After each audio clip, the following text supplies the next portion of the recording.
Folks, Black Star Network is here. Hold no punches. I'm real revolutionary right now. Support this man, Black Media. He makes sure that our stories are told. Thank you for being the voice of Black America, Roland. Stay black. I love y'all. All momentum we have now, we have to keep this going. The video looks phenomenal. See, there's a difference between Black Star Network and Black-owned media and something like CNN. You can't be Black-owned media and be scared. It's time to be smart. Bring your eyeballs home. You dig?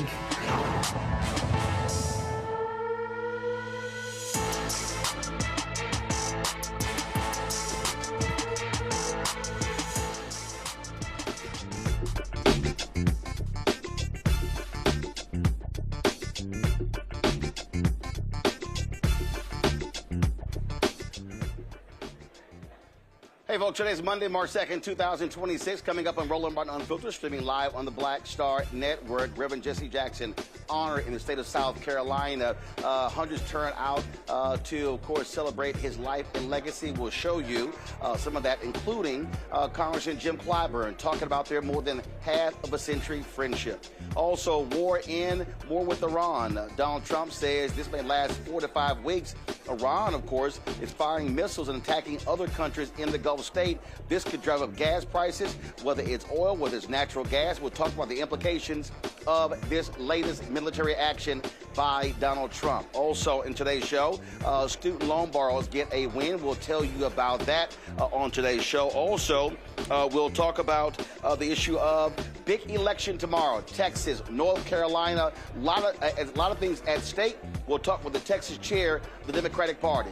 Folks, it's time to bring the funk on Roland Martin Unfiltered on the Black Star Network. Let's go. He's got it. Whatever the miss, he's on it. Whatever it is, he's got the scoop, the fact, the find. And when it breaks, he's right on time and it's rolling. Best believe he's knowing. Putting it down from sports to news to politics. With entertainment just for kicks, he's rolling. Yeah, it's Uncle Roro, y'all. Yeah, it's Roland Martin, yeah. Rolling with Roland now. He's funk, he's fresh, he's real, the best, you know he's Roland Martin now.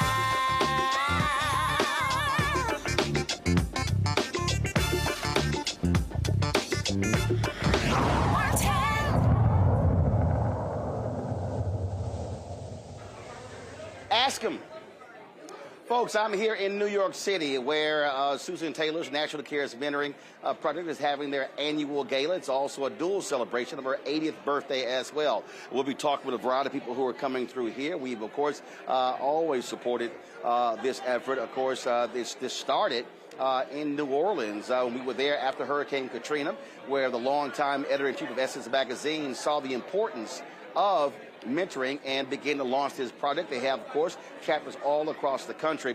And so, again, the effort here is to raise money for this charity. Of course, we were broadcasting last year, and we're back again this year. And so we're happy to celebrate what's going on here. Now, while this is happening, right now, we are seeing Americans stranded in Dubai as well as other Gulf states after the United States and Israel launched an attack against Iran on Saturday. It's been an air war taking place, not only there, but also Lebanon, Dubai, so many other countries being impacted. Iran has been firing missiles at U.S. air bases in surrounding nations that have been supporting the United States in this effort. And so what we've seen, folks, is with epic fury. They've been targeting officials, military commanders. They took out the Ayatollah Khomeini. He was killed, some 86 years old. But the question is, what is the exit strategy? Today, Secretary of Defense Pete Hegseth spoke about this war. To the media outlets and political left screaming endless wars, stop. This is not Iraq. This is not endless. I was there for both. Our generation knows better, and so does this president. He called the last 20 years of nation-building wars dumb, and he's right. This is the opposite. This operation is a clear, devastating, decisive mission. Destroy the missile threat, destroy the Navy, no nukes.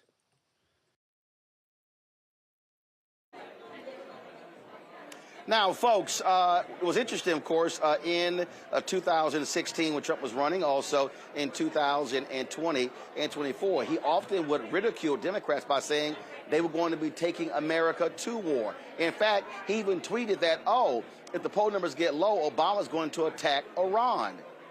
Isn't that interesting? Here's what he said in 2024 about war. You're not going to have a war with me, and you're not going to have a third world war with me. That I can tell you. A lot of conservatives have been criticizing him because he said no new wars, spoken against military action, saying that it was wrong for what we did in Iraq and Afghanistan, costing taxpayers billions upon billions and trillions of dollars. I'm going to play a little bit more sound of this meandering news conference he had today where he was talking about what's taking place in Iran. Then he all of a sudden started turning, talking about the drapes in the East Room. Absolutely bonkers news conference. A lot of folks have been talking about this year. Look at the polling data. The war against Iran is, frankly, highly unpopular as well. Joining us right now is the mayor of Newport News, Phillip Jones. He served as a major in the Marine Corps, and he's criticized Donald Trump, his authority to initiate strikes in Iran. He's urging Congress to take action, but the reality is Republicans control the House and the Senate. That's not going to happen. Mayor Jones, glad to have you here. First and foremost, 3 American service members have died. Trump says this could be another 4 or 5 weeks. And then he gives an interview with the New York Times where he said, you know what, this would be very similar to what we did in Venezuela, where they took out the president, kidnapped him, arrested him, but then turned around and said, we're going to tell them how to run their country. That ain't going to work with Iran. No, not at all. So first of all, I just want to say, Roland, thanks for having an Omega on your show. Really appreciate it. I'm the mayor of Newport News, excited to be on. What I would say is this is not going to work with Iran. Think back to the history that we have with this country. We started a coup in that country in the 50s, along with Great Britain over oil. At the end of 1970, there was an overthrow of a rebellion with the Shah. We have been meddling with Iran for decades, and they are tired of it. What I would say is this. Number one, Iran is the chief sponsor of terrorism across the globe. Number two, they have killed tens of thousands of their own citizens. That being said, only Congress has war powers.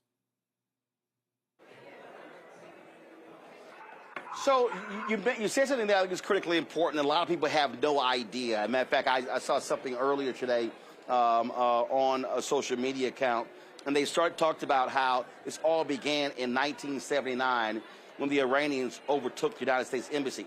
That's a lie. What people don't understand about this history, I was on Ricky Smiley's show this morning talking about this here, is that in 1951 and then culminating in 1953, with the United States, what we did is we stepped up and said to Anglo-Iranian Oil, now known as BP, when Mossadegh, the Democratic Prime Minister, said they want to do an audit of the oil because they felt they were not getting enough money for their oil. Well, Anglo-Iranian Oil, again, now known as BP, said, hell no, that's not happening. And it was Iranian oil that actually was building Britain during that particular time. They were sort of hesitant to take some action against Mossadegh. Our government, the CIA, says, hey, we'll do it. So we start dropping flyers and other things, causing instability in that particular country that led to a coup. We install a Shah of Iran, who frankly was repressive, leader of that country, and then that's who they overthrow in 1953. Now, Scott Bessent, the Treasury Secretary, openly talked about we did the exact same thing. We undermined the economy in Iran, fomented the dissent there, and now we see what's going on. And what I said is, well, we have to understand these things are complicated. Yes, Iran sponsors terrorism, but the reality is there are complexities here in terms of their relationship with other countries. You see them firing missiles at airports in Dubai. Now you're shutting down airspace, and that's the hub all throughout the Gulf, connecting the rest of the world. So it's not as simple as bomb a country, hey, they should get new leadership, everything is great, we can walk away. Hey, Roland, I think I lost you, but I'm back now. What I would say is, think back through the history. This has always been about oil in the beginning. We helped to overthrow a Democratic elected president we installed the Shah, and then there was a revolution. So this has, tendrils across history. What I would say is my biggest concern is that there are Americans that are now in danger. And number two, President Trump promised that we're not going to be in a forever war. There is no clear end state to what's going to happen. All I see is violence. And when I talk to people in military or veteran towns, they're worried about their kids and their family. So one of the things that was just crazy today in this meandering news conference of Trump is that not one time did he mention freedom for the Iranian people. Now, the last month or so, he talked about that. And what people need to understand is that when President Obama was there was a deal negotiated regarding the Iranian nuclear program. Israel has always said Iran cannot get a nuclear bomb. And so what then happens? You have the deal. Trump comes in the first time, and he blows up that deal, gets rid of it, said it wasn't a good deal. And so now we're back to the drawing board. And so leaders in Amman said that Iran had agreed to every condition of the United States, but it was Trump, at the behest of Netanyahu, Israeli prime minister, who said, no, we want to bomb them, so we did. So what the hell is the whole point of having a negotiation if you're going to actually go to war? Now, if you're Iran, why the hell should I negotiate anything if you're going to go back on that? That's the position we're in right now. What I would say is one of the most important things it's called the JCPOA. It's like the Joint Comprehensive Plan of Action. And that was the plan that Iran was going to use. We were going to lift some of the economic sanctions, and in turn, they were going to stop developing a nuclear power. So what I would say is when we pulled out of that, on a personal note, Iran could never have access to nuclear weapons. We know that's going to be a bad thing. But what the president has failed to do is there's no end state. There's no plan. So all we've done is we've pulled out of the plan, and now there is no incentive for Iran to have anything to deal with us. And as I said before, Iran remains the #1 state sponsor of global terrorism. That's killing Americans across the globe and killing their own people, as well as with their proxies, hurting all global citizens. So what I would say is we need to have a plan, and we need to have some sort of war power resolution in the House or the Senate. We must have a co-equal branch of government. There are no kings here in America. Right. I mean, I absolutely agree with that. But what you have with Republicans who are saying Trump can do whatever he wants.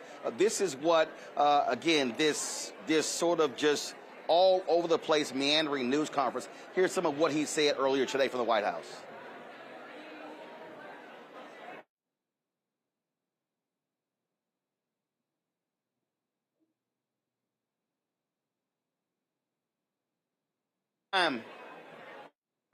I can't.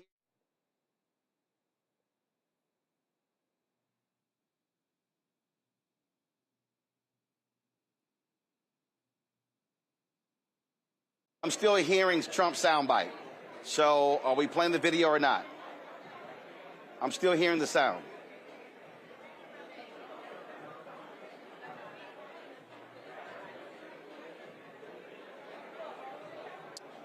All right, was there a technical issue with that, folks? Hold on one second. Okay, guys, let me know when we have that fixed because I need to play that. The thing here, Mayor, again, that is confusing. I remember Colin Powell, late Colin Powell, retired General Colin Powell, told George W. Bush, if you break it, it's yours. When it came to Iraq, when it came to Afghanistan, that led to 20-plus years, the longest war ever in the United States. Billions upon billions, upwards of $1 trillion spent as well. And what do we get out of it? Hundreds of thousands of Iraqis were killed. And so already in Iran, there was a school that was bombed. More than 150 girls were killed as well. So there are serious casualties when you go to war. So it's not just a question of, earlier today, Peter Hegseth was praying just for the American soldiers. It's not just what's the condition of Americans, but it comes down to what's the human toll that we have here. That always has to be considered when you talk about war. When I think about this, I think about the USS Gerald Ford, 5th Fleet, which is based here in the Hampton Roads region. They're right now in the midst of this conflict. Think about the parents, think about the children. The president promised there was going to be no more of these forever wars, and yet we find ourselves in conflict after conflict. And as someone that served and someone that wears a memorial bracelet on my wrist to honor the fallen, we have to do better. We can do better. And I would keep calling upon Congress. We have to have some war powers resolution. We cannot let one person take us into war. The human toll is going to be costly. All right, then. Mayor Jones, we certainly appreciate you joining us.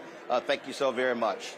Folks, this is Donald Trump speaking earlier today from the White House. Keep in mind, we started this war while he was at Mar-a-Lago, palling around at some glitzy fundraiser. Normally, if the United States goes to war, the person occupying the Oval Office is going to be actually at the White House in the Situation Room, not Donald Trump. But this is him speaking today from the White House. We provide a brief update on Operation Epic Fury. Today, the United States military continues to carry out large-scale combat operations in Iran to eliminate the grave threats posed to America by this terrible terrorist regime. Following our obliteration of Iran's nuclear program in Operation Midnight Hammer a short while ago, we warned Iran not to make any attempt to rebuild at a different location because they were unable to use the ones that we so powerfully blew up. But they ignored those warnings and refused to cease their pursuit of nuclear weapons. In addition, the regime's conventional ballistic missile program was growing rapidly and dramatically, and this posed a very clear, colossal threat to America and our forces stationed overseas. The regime already had missiles capable of hitting Europe and our bases, both local and overseas, and would soon have had missiles capable of reaching our beautiful America. The purpose of this fast-growing missile program was to shield their nuclear weapon development and make it extraordinarily difficult for anyone to stop them from making these highly forbidden by us nuclear weapons. We were the ones that were complaining. We were the ones that wanted it stopped. But everybody was behind us. They just didn't have the courage to say so. An Iranian regime armed with long-range missiles and nuclear weapons would be an intolerable threat to the Middle East, but also to the American people. Our country itself would be under threat, and it was very nearly under threat. I was very proud to have knocked out the Iran nuclear deal by President Barack Hussein Obama. That was a horrible, horrible, dangerous document. They would have had nuclear weapons 3 years ago, and they would have used them. Okay, folks. Again, that Donald Trump is straight up lying there. Let me go to my panel. Dr. Ami Congo, being a senior professor of electrical school of international service, American University, author of Lies About Black People, How to Combat Racism out of D.C. Thelma Anderson, the creator of the Public Opinion Court and author of Shut Up and Prosecute of the Dallas, Eugene Craig, CEO, X Factor Media. He's going to be joining us shortly as well. Ami Congo, I'm going to start with you. Let's be clear. Donald Trump just sat there and lied. Iran does not have any missiles that can reach the United States. That's simply a flat-out lie. There is absolutely nothing in American intelligence that says that can take place. That's what you have going on, that he's throwing out. And again, no real rationale. And when you talk about going to war, there should be, okay, what's the American interest for going to war? I don't see it, have not heard it. Roland, it's absolutely ridiculous. At least since 2015, American politicians have been saying that Iran is 2 weeks away from being able to have some type of nuclear weapon or some type of weapon that can reach the United States. It's been said under so many administrations. And so, number one, Trump lied and fell for that and used that as an excuse. Number two, this is completely Israel pulling the strings of the United States government. Benjamin Netanyahu said it's been his life mission to get rid of the Iranian regime there, and the United States is helping him do that. So that's also something that he's lying about. Furthermore, we have a man in the Ayatollah Khomeini Roland, he was 86 years old with cancer. He was on his last bed. So it's like, why turn this man into a martyr right now? And lastly, we just see once again that Trump is not an honest broker. Just like they did last year with Iran, they were in the middle of negotiations. The representative from Oman, who was organizing this particular negotiation, said that he actually was in the United States, just met with J.D. Vance, and had a deal on the table that was better than Obama's deal, which is all Trump cares about, is doing something better than Obama. And yet and still, while this man is still in the United States, before he could even get back home to Oman, Trump does this again. This is the ultimate distraction. This is the wag the dog scenario, taken away from Epstein and everything else. But it shows fundamentally that Trump is a violent man, and he feels like he can bomb his way through anything. And lastly, Roland, he said in one of his calls today that Venezuela is going to be the model. And he's going to try to do what he did in Venezuela everywhere else in the world. Iran is not Venezuela. There's 90 million people there. Absolutely. Yeah. First of all, it absolutely makes no sense. The Venezuelan government is not the same as Iranian government. You're talking about the mullahs. You're talking about the extremists. And let's be right clear. We're not making excuses for them. There's some estimates that some 30,000 people were killed when they shut down protests there. So we know what's happening there. But the bottom line here, I'm going to bring Thelma in here, is that when you do this, you have to factor in all of the implications. When we start talking about war, again, we're seeing right now Iran firing missiles at Dubai, firing missiles at Jordan, firing missiles at Qatar. So now all of a sudden, those countries are now brought in. Hezbollah, who Israel decimated in Lebanon, they now are back engaged as well. And so now Israel is firing on Hezbollah in Lebanon, while they're also attacking, the United States and Israel are attacking Iran. So there's this idea of you're having this a war against Iran. You've now brought in 4, 5, 8, 10 other countries, and we don't fully understand the implications of this expanding war. The implications are already detrimental. We have lost American lives. We have seen how detrimental it has been to innocent little girls. At what expense? The expense is too great and too massive for us to sit back and allow this to happen, to go to war without getting congressional approval, and then to be hunkered down at Mar-a-Lago celebrating, going to a party while we have military out here giving their lives to protect a country that does not protect them. Like, I don't understand how these people think that this is okay for our country to put other countries at risk and then come back and put us at risk from inflation. We got innocent military men and women putting their lives on the line. We have individuals over here that are losing family members and are afraid. We have individuals in other countries that are stranded and don't know if they're going to be casualties of war because of an idiotic president that is trying to create a distraction from us finally seeing him for the monster that he is with this Epstein. This is an Epstein-induced war, nothing more, nothing less. Well, again, Trump tells the New York Times, hey, another 4 or 5 weeks. The question is, how much damage will be done in the next 4 or 5 weeks? I was going to keep covering this here. Got to go to a break. We come back. Lots more to talk about. A huge elections taking place tomorrow in Texas and North Carolina. Other primaries happening across this month as well. Also, we come back. We'll be talking to folks here at Susan Taylor's National Cares Mentoring Gala here in New York City. You're watching Roland Martin Unfiltered right here on the Black Star Network. With medicine and science under attack, I want to keep you and your family informed and healthy. I'm Dr. Ebony Hilton, and I knew at the age of 8 that I wanted to be a doctor. So I studied hard and became the first African-American female anesthesiologist hired at the Medical University of South Carolina since its opening in 1824. And I always say I was made into a doctor, but I was born to be a mom.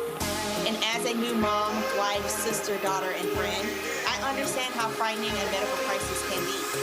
I care for individuals on some of the worst days of their lives, and it's my mission to provide you with a safe space to gain clarity on issues affecting your mind, body, and soul. I recognize that there are health disparities, particularly as it pertains to race, and I want to help bridge the gap between you and your healthcare providers. Join me every Thursday for Second Opinion on the Black Star Network, where each week I'll invite experts from various medical fields to share the latest health news. We'll discuss topics such as the vaccine debate, mental and sexual health, medical bias, infertility, menopause, andropause, nutrition, and aging. Together with my medical colleagues, we aim to provide you with a second opinion. Don't miss it, Thursdays only on the Black Star Network. This is Bill Duke, and you're watching the Black Star Network.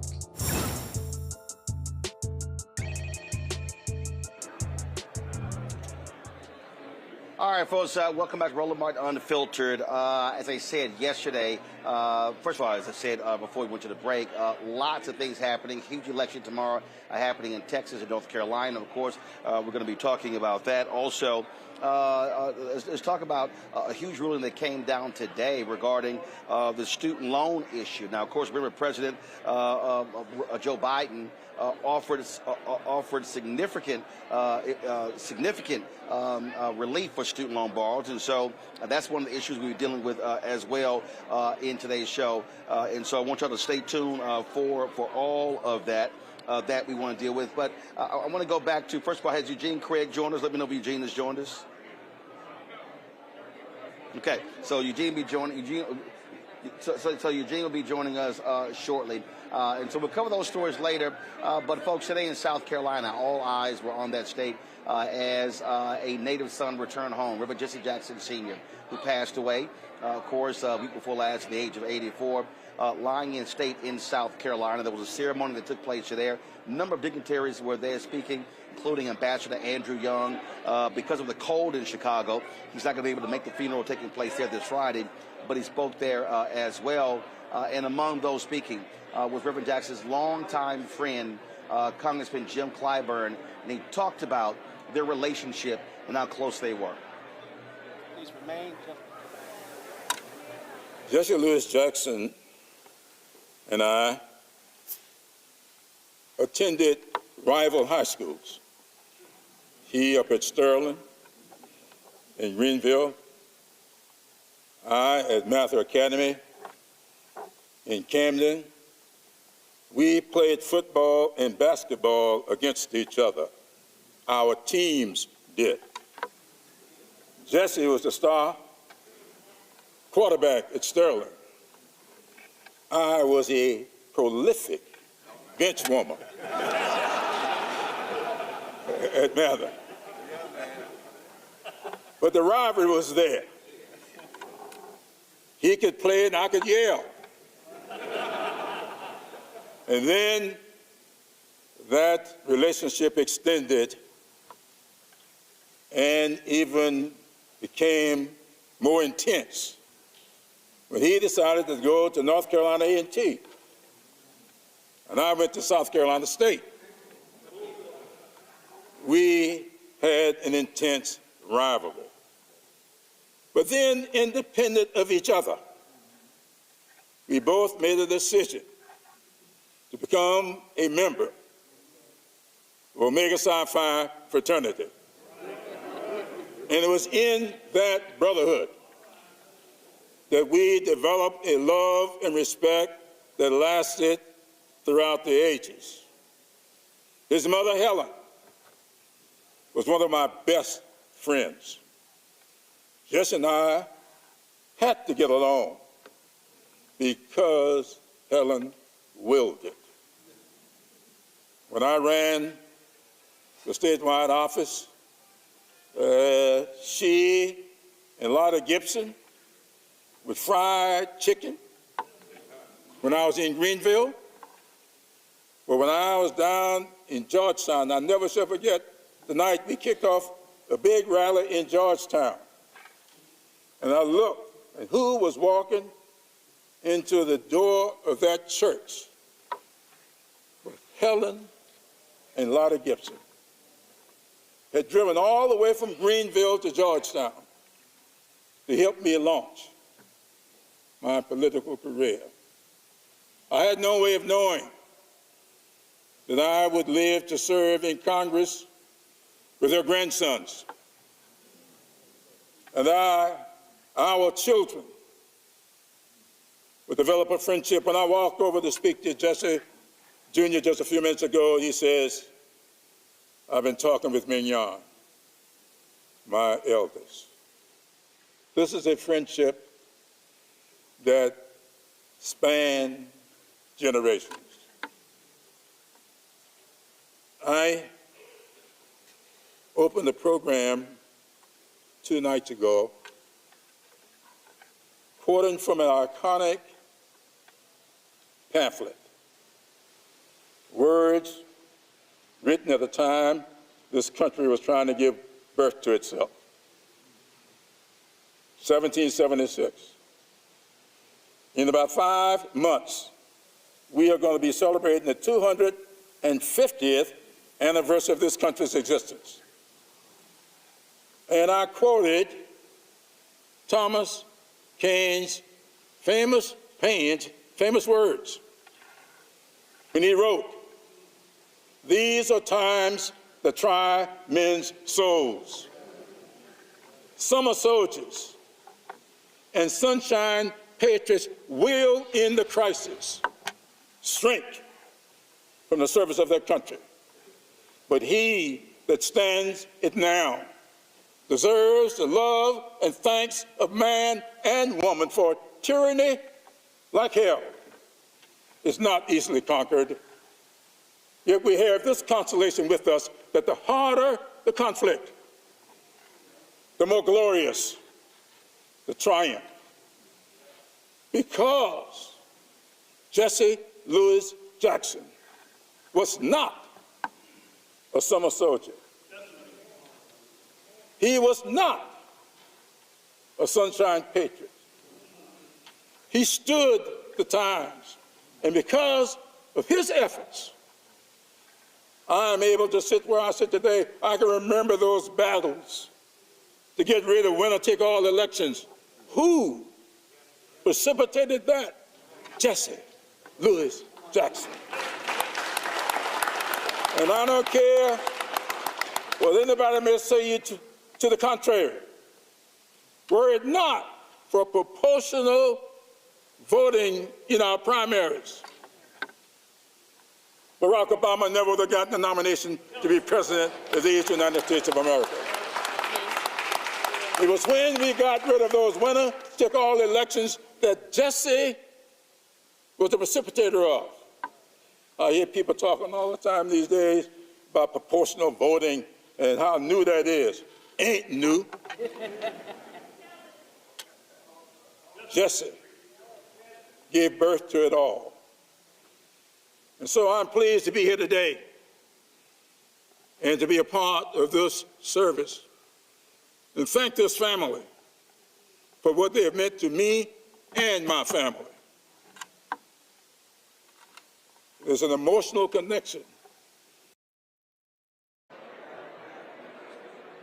So, folks, there's not going to be a funeral here in Washington, D.C. on Wednesday. Biden's returning to Chicago.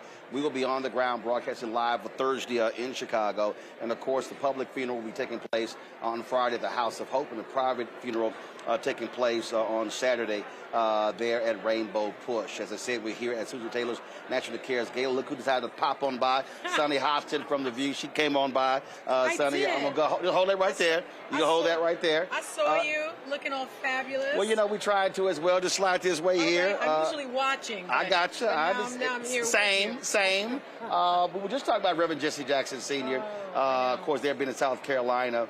And I don't think, I've said this for years, I don't think our people really understand how huge of a loss this is, how many industries he impacted, especially media. Media, education, civil rights. I mean, I think the list goes on and on. We lost a true giant. I mean, this is someone who ran for president and came pretty close. I think that's something that people don't remember. They don't remember that he was Martin Luther King Jr.'s right hand in many respects. And he taught little girls, and boys, I'm old enough to say, I remember the I am somebody. I remember that. And I had the pleasure of knowing him, speaking with him, and he never stopped.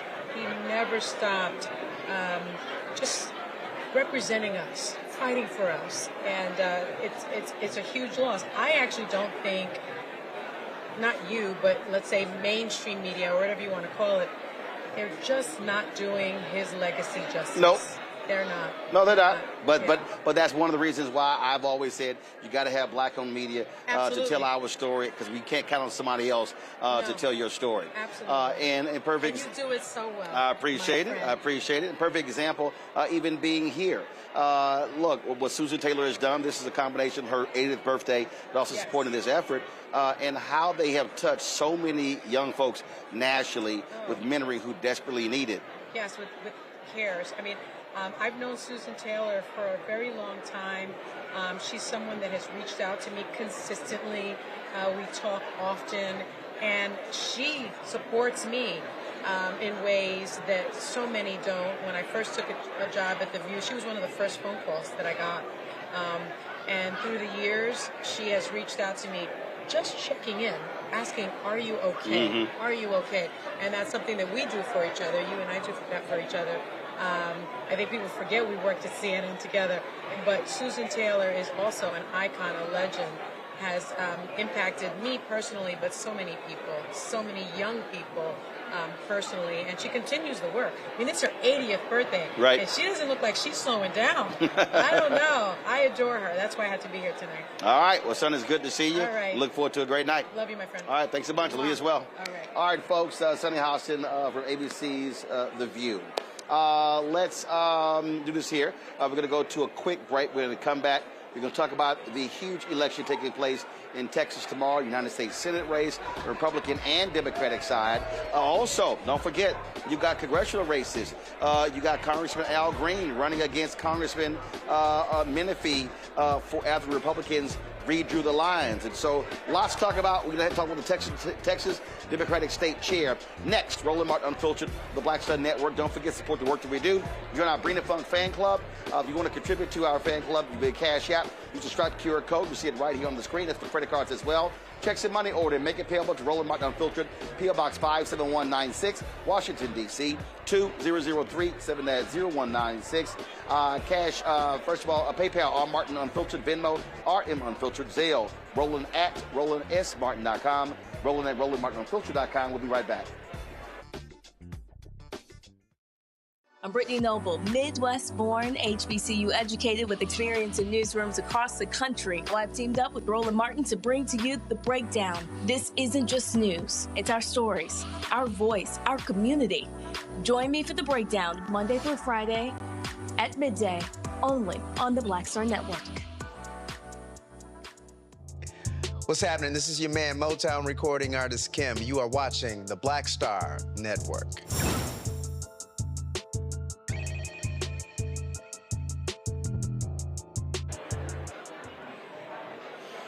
All right, folks, welcome back to Roland Martin Unfiltered. We're here in New York City for Susan Taylor's National Cares Mentoring Gala. And so we'll be chatting with her a little bit later. Tamron Hall, she came by. We're going to have her back as well, talking about what's happening here. But now let's talk about what's happening in Texas. All eyes are on Texas. Big primary tomorrow, March 3rd. Early voting ended on Friday. Massive turnout all across the state. You have State Representative James Tallarico running against Dallas Congresswoman Jasmine Crockett. They're vying for the Democratic nomination for United States Senate. On the Republican side, you've got MAGA Texas Attorney General Ken Paxton running against incumbent MAGA Senator John Cornyn. Then you have MAGA Congressman Wesley Hunt. And so that could go to a runoff. But really what a lot of people focus on is what's happening in Texas. And so let's talk about that. Again, being a native Texan, we focused on that. We've been talking about it, lots to deal with. And so massive amounts of energy that we're seeing as well all across Texas with the turnout. Kendall Scudder is the chair of the Texas Democratic Party. Kendall, I'm glad to have you on Roland Martin Unfiltered. Let's talk about this. Look, it's a massive state, 254 counties.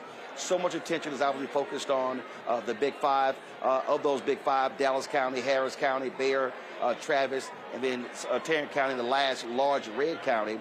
But it's 249 others.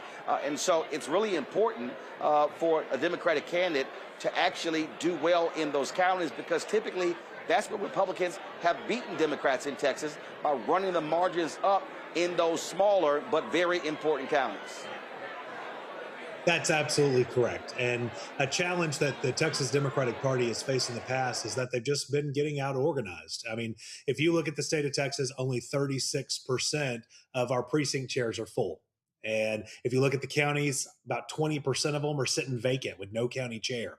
That's nobody's fault but our own. And I think that the party needs to take a serious look in the mirror and make sure that they remind themselves you can't just lock yourself in a room in Austin and buy your way out of a problem. This is about organizing people from the ground up. And that's what we've been working to do. When you have high turnout, like we've seen in this election, it gives us more data to work from, because in Texas, you don't register as a Democrat or a Republican when you register to vote. And so we only have that information based on which primaries you vote in. So big wave primaries like this one give us a lot of data to work with, where we can continue to build in every corner of the state, 254 county strategy, leaving nobody behind.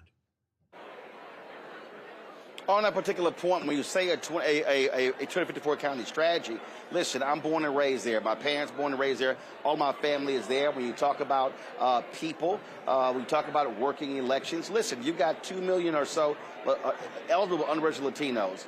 You've got the most black eligible voters of any state in the country. And when you look at the last election, more than 1 million African Americans who didn't vote. When Colin already ran against Ted Cruz, some 1.2 million. And so what I've always said is that when you look at the state, 60% minority, black, Latino, Asian American, Native American, yet 60% of people who vote in Texas are white. And so if Democrats are going to have any chance, they've got to have a 365-day, year-round effort to really get deep and register voters in the state. But not before I get them registered, touch them, talk to them, explain what they can do. Otherwise, Democrats are going to keep getting mollywopped. The last Democrat to win statewide in Texas was an African-American, Morris Overstreet, for the Court of Appeals. That was in 1994. That's right. That's right. And here's the thing. A bunch of well-intended white liberals for a long time have been leading the charge in Texas, and that is just, frankly, not going to get us there if you aren't incorporating communities that are actually the majority of this state. And so if you're putting together a plan on how to turn people out in East Texas, it's not going to be a successful plan if you aren't going into black communities. If you are putting together a plan to turn out voters in West Texas, it's not going to be a successful plan unless you're going into Hispanic communities, right? And it feels as if the party has been kind of void of that strategy in the past. So what we have to do is empower people on the ground to be able to put these plans and programs together for us.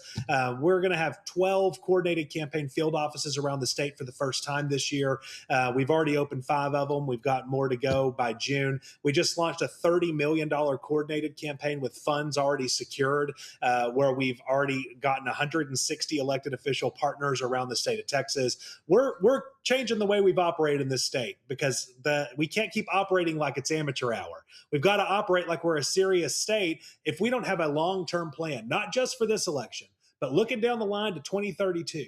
If you aren't looking that far ahead, then you're failing this country and you're failing to meet a moment. Because after 2032, if North Carolina or Texas isn't in play for the presidency, Democrats don't get elected president. Yeah, and that's understanding the map, because, again, if you look at the 2030 census expected, blue states will lose by 11 electoral college votes. And so Democrats are going to then have to win Arizona and Nevada, or flip Georgia and North Carolina to be able to compete. Let's talk about money. In 2008, highly contested election, lots of energy. A lot of people really thought Texas was Democrats are going to pay a lot of attention. Then Senator Hillary Clinton, Senator Barack Obama really generated lots of attention. But what ends up happening? Okay, then all of a sudden Obama wins, and then Texas simply became money bags. He would fly into the state, just like Joe Biden would do. They would come in, raise money, and then leave. And I kept saying, listen, you got to be able to fund this stuff. And so, what are you saying to big money interests in Dallas County, in Harris County, in Bexar, in Travis, in Tarrant, in West Texas, in South Texas, that the only way this gets done if they are funding, organizing, and mobilizing around the clock? That's right. So I'm a farm kid from East Texas. And so, maybe it's just the mentality that I was raised with, but I'm sick and tired of the party sitting around and waiting for national partners to come in and save us. At some point, we just have to roll up our sleeves and get it done. And, what I'm telling those partners are, if you want to help nationally, that's fine, but we need to take care of the home front here. And this isn't going to happen overnight. You're not going to wake up in November and suddenly the Democrats have won every single office in Texas.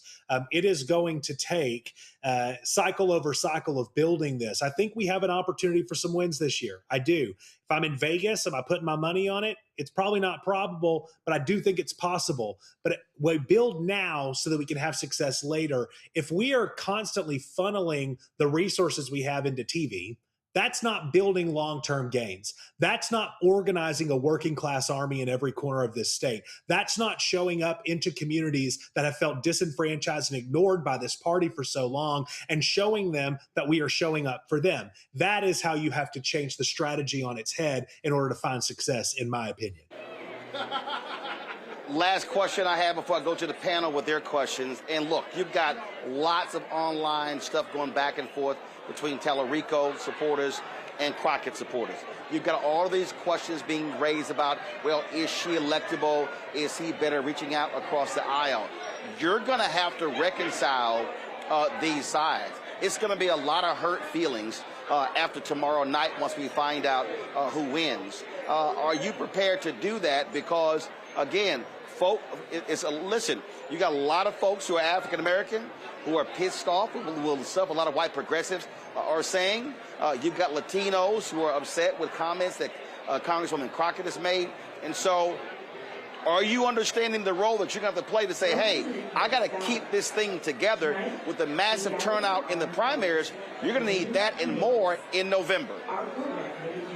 Post the primary, it's crucial for us to be unifiers and to try to bring everyone together and focus on the things that we all have in common.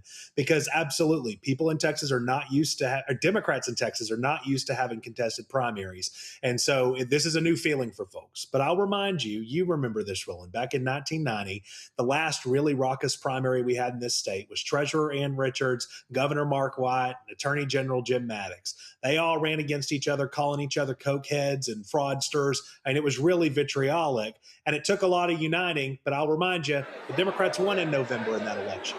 And so these primaries get people excited and involved, but it's our obligation to make sure that the people who may not find themselves successful or might fall short on election day, they have to understand they're still welcome at the fold. There's always a seat at the table for everyone who's willing to respect everybody at the table here at the Texas Democratic Party. And we have to put in the work to earn those people's support and shouldn't just expect that they're going to come back to us. It's about not taking any voter for granted and showing up and expecting to have to earn it. All right, let's go to a question for the panel. Thelma, you're there in Dallas. You get to ask the first one. Good evening. One of my questions is centered around the importance of maintaining or retaining Democrats in the party who are sick and tired of being sick and tired. So one thing that I've noticed, there's a lot of distrust that is within the Democratic Party, because I know from my lens, I'm seeing a lot of pay to play that is coming from the APACs, or when our party openly accepts individuals who switch from Republican to come and fuse and disrupt the Democratic candidates who are legitimate Democrats. And we sit on the sidelines and allow this to happen. I see it in Dallas County, in the district attorney's race with Crusoe being a former Republican, now a Democrat, and I'm standing with Tallarico being funded by AIPAC in order to come in and manipulate an election in order for them to come in and create the next Chuck Schumer. What are you all doing to regain that trust so that what we are seeing would not continue to happen, especially in the dangerous times we are in and the political games that are being played? That question, and you're speaking my language here. I wouldn't have run for leader of the party last year. I was the first new chair that the party's had in 13 years, got elected last year. I wouldn't have run if I was happy. I ran because I was one of those people who was pretty pissed off at the way that the party had carried itself. I'm from the progressive wing of the party, and I feel it's unacceptable for a party to negotiate the way to negotiate away the things that are important to our base and to constantly try to grovel towards the center. One thing Republicans understand that Democrats don't is that your base are the ones who brung you, and they're the ones that you need to stand for and fight for. So what I tell candidates all across the state, they don't have to agree with me. I don't get to tell them what to do, but I will say I don't want to see a single one of them going around the state talking about preserving Social Security. They should be talking about expanding Social Security. They shouldn't be talking about making sure people get to see a doctor when they're sick. People should be able to see a doctor before they get sick. We are supposed to be a party that is unapologetically on the side of working class people, that will take on whatever billionaire, whatever banker, whatever bootlicking bastard we have to make sure the little guy gets his seat at the table. And we have not been that as a party. We have been a party defending institutions because we were patriotic Americans who loved it and didn't want to see Trump tear it apart. But we have to recognize real quick that there's a reason that 1.1 million Democrats who voted in 2020 stayed home in 24. It was because they felt like we negotiated them away and negotiated away the things that were important to them. So the strategy that I take is I need to make sure that our base understands that when you are a member of the Texas Democratic Party, we value our base and we're going to hold our Democrats accountable to make sure they're doing the right thing. That's why I fought so hard to make sure we were pursuing the quorum break last summer, where we were able to end up getting Prop 50 passed in California and get these districts redrawn, because it's essential for us not to just grovel and do everything we can to get crumbs. People elected us to throw down and fight. And that's the role that I think the party has. And that's the space we should occupy. All right, folks, I've got about 3 minutes left. I got 2 questions to ask. Eugene, Craig, your questions. Gene Craig, I'm one of those former Eugene, there you go. Republican. There you go. Do you hear me? Can you guys hear me? Okay. I guess my question is this: as a Republican that crossed over for Kamala, and so goes Kamala, so go I. My question is this: are y'all prepared to go to hell and going to go to a deeper hell when it comes to Ken Paxton, if he's so the nominee on the other side? One of the things that's frustrated me about Democrats, especially being a Republican that came up in the 2010 era up until now and whatnot, is that when it comes to this is a zero-sum game. And I need y'all to go to complete hell and then beyond. Drag him from El Paso all the way up to the borders of Texas and back to make sure your candidates go over the finish line. So my question is, as a chairman, are you willing to go to complete hell when it comes to Paxton? Because there's more than enough there to really the carpet bomb and turn off folk and really, I mean, this should be a cakewalk getting your people over the finish line with Paxton on top of the ticket. Ken Paxton's a certified garbage person. Yeah, Ken Paxton's a certified garbage person. And if we as a party aren't willing to drag him and his terrible behavior, things like cheating on his wife with a married mother of 7, if you aren't willing to stand up on a stage and to throw punches at the attorney general, then you don't deserve to be a leader in our party. I know that sometimes that can be scary to folks, but the reality is people are counting on us to meet this moment. And people like Ken Paxton are not worthy of public office. Okay. Omakongo, your question. So many people talk about the Democrats being energized because of Tallarico and Crockett, but I wonder if you also are seeing a level of energy surrounded all of the shenanigans last year with all of the gerrymandering as well that was attempted. Is that getting people even more energized?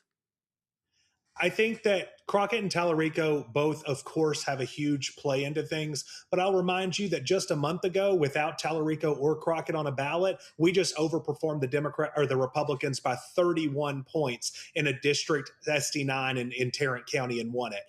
There's palpable energy on the ground here in Texas. So regardless of who the nominee is, they're both phenomenal candidates. And if we can unite this party and focus on the things that we have in common, I think that we're going to be in store for some really good things in November, not just because it's owed to us, but because people have seen what Republicans have delivered. But we have to offer something that is different. We can't just sit and say those guys are bad. We have to stand firmly on the side of working class people and unapologetically fight to make sure that it doesn't matter what your zip code is, you should be able to go and see a doctor. Doesn't matter what your zip code is, you should have a high quality public school.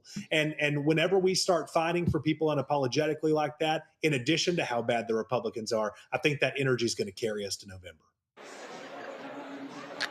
Tamron? All right, sorry, folks. I'm here at, first of all, Kendall, I appreciate it. Thanks a lot. I'm here at Susan Taylor's National Cares Mentoring Gala, so we're sort of monitoring two things at one time. I appreciate it. We look forward to tomorrow. I already voted. I flew into Dallas Friday before last and voted, and so we can't wait to see what happens tomorrow night. We'll be monitoring, the nation's going to be monitoring what happens in Texas. We appreciate it. Thanks a lot. Thank y'all. Appreciate you having me. All right, folks, going to a quick break. When we come back, I'll be chatting with Susan Taylor here in New York City, the National Cares Mentoring Gala. Like I say, Tamron Hall is here. She just went by. She's actually emceeing the program, so I'm trying to get her. Actor Leon is here. So many other folks who are here, so I'll be grabbing folks as quick as I can before the program actually starts. And, of course, I'll also be participating in that, helping them with the live auction. The goal is to raise a couple $100,000 tonight at the gala. You're watching Roland Martin Unfiltered on the Black Star Network. With medicine and science under attack, I want to keep you and your family informed and healthy. I'm Dr. Ebony Hilton, and I knew at the age of 8 that I wanted to be a doctor. So I studied hard and became the first African-American female anesthesiologist hired at the Medical University of South Carolina since its opening in 1824. And I always say I was made into a doctor, but I was born to be a mom. And as a new mom, wife, sister, daughter, and friend, I understand how frightening a medical crisis can be. I care for individuals on some of the worst days of their lives, and it's my mission to provide you with a safe space to gain clarity on issues affecting your mind, body, and soul. I recognize that there are health disparities, particularly as it pertains to race, and I want to help bridge the gap between you and your healthcare providers. Join me every Thursday for Second Opinion on the Black Star Network, where each week I'll invite experts from various medical fields to share the latest health news. We'll discuss topics such as the vaccine debate, mental and sexual health, medical bias, infertility, menopause, andropause, nutrition, and aging. Together with my medical colleagues, we aim to provide you with a second opinion. Don't miss it, Thursdays only on the Black Star Network.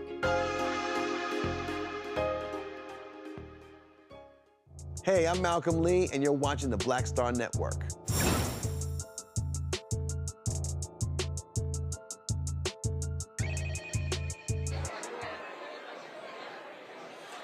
All right, folks, welcome back to Roland Martin Unfiltered. Have y'all noticed these massive banners hanging from the Department of Education, including a banner of Charlie Kirk? This is looking like North Korea. So they put these banners up, Booker T. Washington, Charlie Kirk, and others. I don't know what the hell that's about. That's what Donald Trump is doing. And it's absolutely crazy. And this is somebody who was a college dropout, absolute racist, who said that, frankly, going to college was an absolute waste of time. So I can't make out what that's all about, but that's what we're dealing with here in this country. All right, folks, let's talk about one of the other issues before we go to our next guest. There was a young man who was on this show, played quarterback at Bethune-Cookman. Tragically, he was killed over the weekend in a single-car accident. His name is Dominique Ponder. He had transferred to Colorado. 23 years old. He lost control of his 2023 Tesla around 3 a.m. in Boulder County. He struck a guardrail and electrical pole before rolling down in the embankment and catching fire. He was pronounced dead at the scene as investigators saying speed was a factor. Again, he was a third-year sophomore from Opelok, Florida. He transferred from Bethune-Cookman to Colorado. And so he was on our show 3 years ago with his parents talking about the Ed Reed controversy when he was hired, not hired, and, was he let go? Was all sorts of back and forth that took place there. And so this young man, we appreciated having him on the show. He was very outspoken and vocal about the critical issues. And, it's just, bottom line is tragic. Dominique Ponder, he was just 23 years old. All right, folks, on Friday, a U.S. District judge in the Eastern District of Missouri dismissed the multi-state lawsuit challenging the SAVE plan. Judge John Ross ruled that the case was moot because both parties no longer held opposing legal positions. Education, of course, is now legally required Department of Education, they are legally required to administer the plan, allowing borrowers to benefit from lower monthly payments and faster forgiveness, at least temporarily. Matria Spatzer, the Vice President and Federal Policy Director of the Center for Responsible Lending, joins us right now. I'm glad to have you here. Matria, first of all, walk us through this here. And so what is the impact on the borrower? Because the Trump folk, they were trying to move it to Commerce or Treasury. They were doing all sort of crazy things and not having it administered in the Department of Education. Yeah, well, no, first of all, thank you so much for letting me be here today, Roland, to talk about this ruling. I have to tell you that the jury is actually still out on what the ultimate impact is. And that's because right now, the administration has been very, very silent about their next steps. The reality is that they can choose to appeal the judge's ruling, and if so, we'll be back in court once again. But if they do not, the other alternative is that they could issue a rulemaking and try to stop the SAVE program that way. And then finally, just as a matter of law, under the big, brutal bill passed by this administration last year, in July 1st, 2028, the SAVE program will terminate as a matter of law anyway. So the truth is that right now, for the 7 million student loan borrowers who are still on the SAVE program, they're very much in limbo. And so for the borrower, okay, what is the impact right now? What happens to them? Are they just sort of waiting to see for this court stuff to finish? So the answer is that yes, because the administration has not acted to fully reinstate the SAVE program. However, that does not mean that borrowers should not try to reach out to the administration and request activity on their program. So it remains to be seen yet if borrowers are still going to be permitted to make payments consistent with the SAVE program, or whether or not they are actually going to receive forgiveness that's required under the SAVE program. And that's just because the administration has been silent as to what their next steps are. Last question. In terms of how should borrowers be preparing for themselves right now? What should they be doing, depending upon what direction this thing goes in? Right. Well, so there are a couple of things that I would encourage borrowers to do. The first thing is that because the SAVE program itself will actually expire as a matter of law, right now, the individuals who are actually on the SAVE program are in forbearance, and that forbearance was actually established by the Biden administration. However, under the current administration, people who are enrolled in the SAVE program are actually paying interest during their forbearance period. So ultimately, borrowers who are actually in the SAVE program need to move to a different program, whether that be interest-driven repayment, which also has a 20 to 25-year repayment period. And then, of course, there's the much less favorable program being put forward by the administration, the repay program. So on a long-term basis, borrowers need to move. On a temporary basis, in terms of those who actually are close to qualifying for relief immediately under the SAVE program, the answer is to be candid with you, they need to stay tuned to what's happening in the case and see what the administration's next move is, because they might, in fact, if you are close to relief, incur a legal right to receive that relief based on the court's ruling. I wish I had some clearer answers for you, but It's all good. It's all good. Let me go questions from my panel. Let me start with Ome Congo. Thank you so much for this. This is very helpful for someone like myself, student loans, grad school, and all of that type of stuff. So the question I have for you, honestly, like given your expertise and everything that you have seen, how optimistic are you that this administration is not just going to try some other shenanigans to try to stiff people and garnish their wages, regardless of what these courts say? Yeah, there's no denying the fact that this administration has refused to comply with the law, and it's especially true within the Department of Education. We've had to take them to court a number of times. The bright spot is that every time we take them to court, they lose.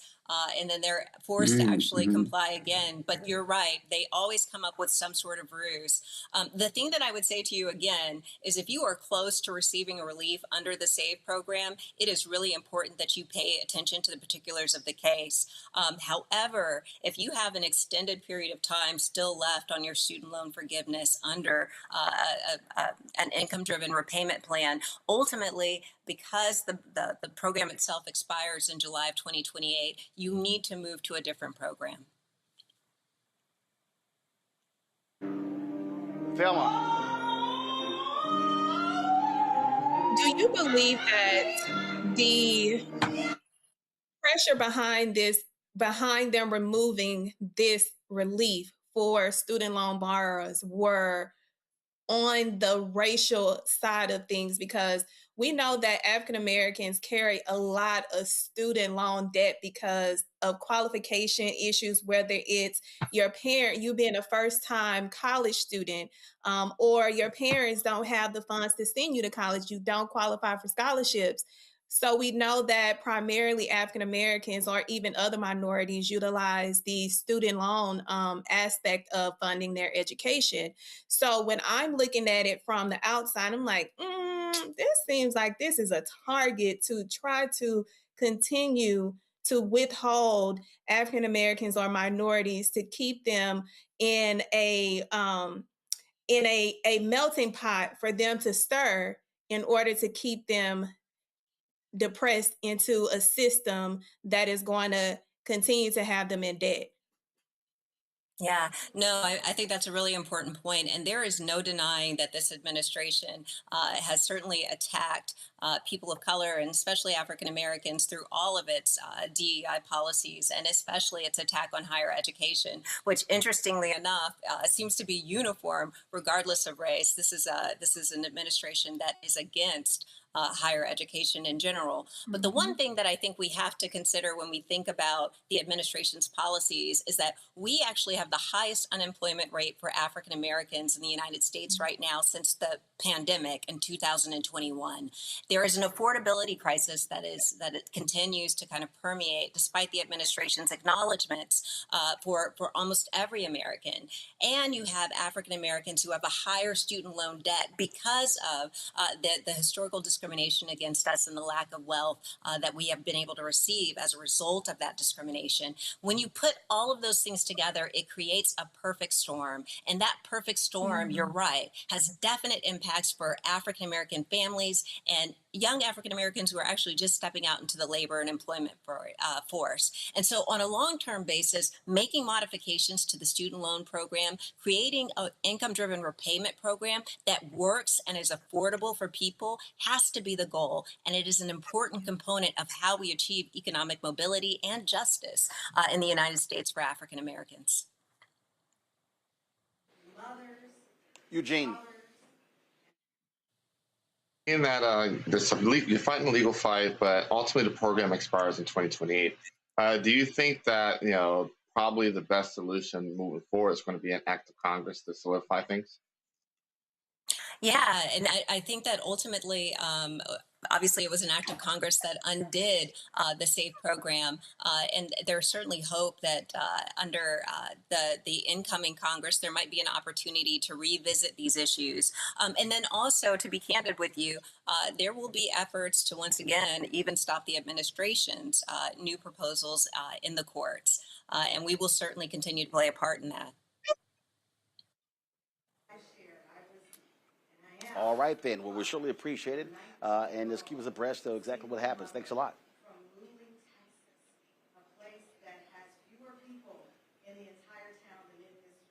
All right, then. Folks, we're going to go to a commercial break. The program has already started here in New York City. We're going to come back with headlines with Brittany Noble. More right here on Roland Martin Unfiltered on the Black Star Network. Hatred on the streets, a horrific scene, a white nationalist rally that descended into deadly violence. White people are losing their minds. As an angry pro-Trump mob storms the U.S. Capitol, We're about to see the rise of what I call white minority resistance. We have seen white folks in this country who simply cannot tolerate black folks voting. I think what we're seeing is the inevitable result of violent denial. This is part of American history. Every time that people of color have made progress, whether real or symbolic, there has been what Carol Anderson at Emory University calls white rage as a backlash. This is the rise of the Proud Boys and the Boogaloo Boys. America, there's going to be more of this. Here's all the Proud Boys, guys. This country is getting increasingly racist in its behaviors and its attitudes because of the fear of white people. The fear that they're taking our jobs, they're taking our resources, they're taking our women. This is white fear.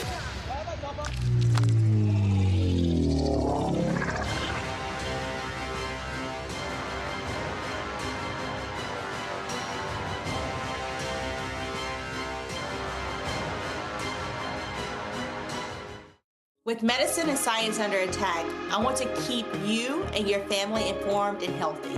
I'm Dr. Ebony Hilton, and I knew at the age of 8 that I wanted to be a doctor. So I studied hard and became the first African-American female anesthesiologist hired at the Medical University of South Carolina since its opening in 1824. And I always say I was made into a doctor, but I was born to be a mom. And as a new mom, wife, sister, daughter, and friend, I understand how frightening a medical crisis can be. I care for individuals on some of the worst days of their lives, and it's my mission to provide you with a safe space to gain clarity on issues affecting your mind, body, and soul. I recognize that there are health disparities, particularly as it pertains to race, and I want to help bridge the gap between you and your healthcare providers. Join me every Thursday for Second Opinion on the Black Star Network, where each week I'll invite experts from various medical fields to share the latest health news. We'll discuss topics such as the vaccine debate, mental and sexual health, medical bias, infertility, menopause, andropause, nutrition, and aging. Together with my medical colleagues, we aim to provide you with a second opinion. Don't miss it, Thursdays only on the Black Star Network. I'm Brittany Noble, Midwest-born, HBCU educated with experience in newsrooms across the country. Well, I've teamed up with Roland Martin to bring to you The Breakdown. This isn't just news. It's our stories, our voice, our community. Join me for The Breakdown, Monday through Friday at midday, only on the Black Star Network. Hey, I'm T.D. Jakes, and you are watching the Black Star Network.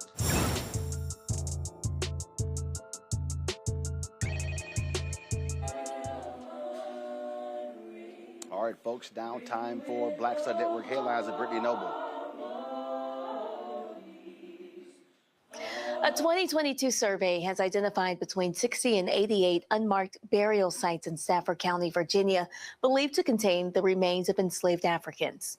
The Brent family once owned the land dating back to the 1600s.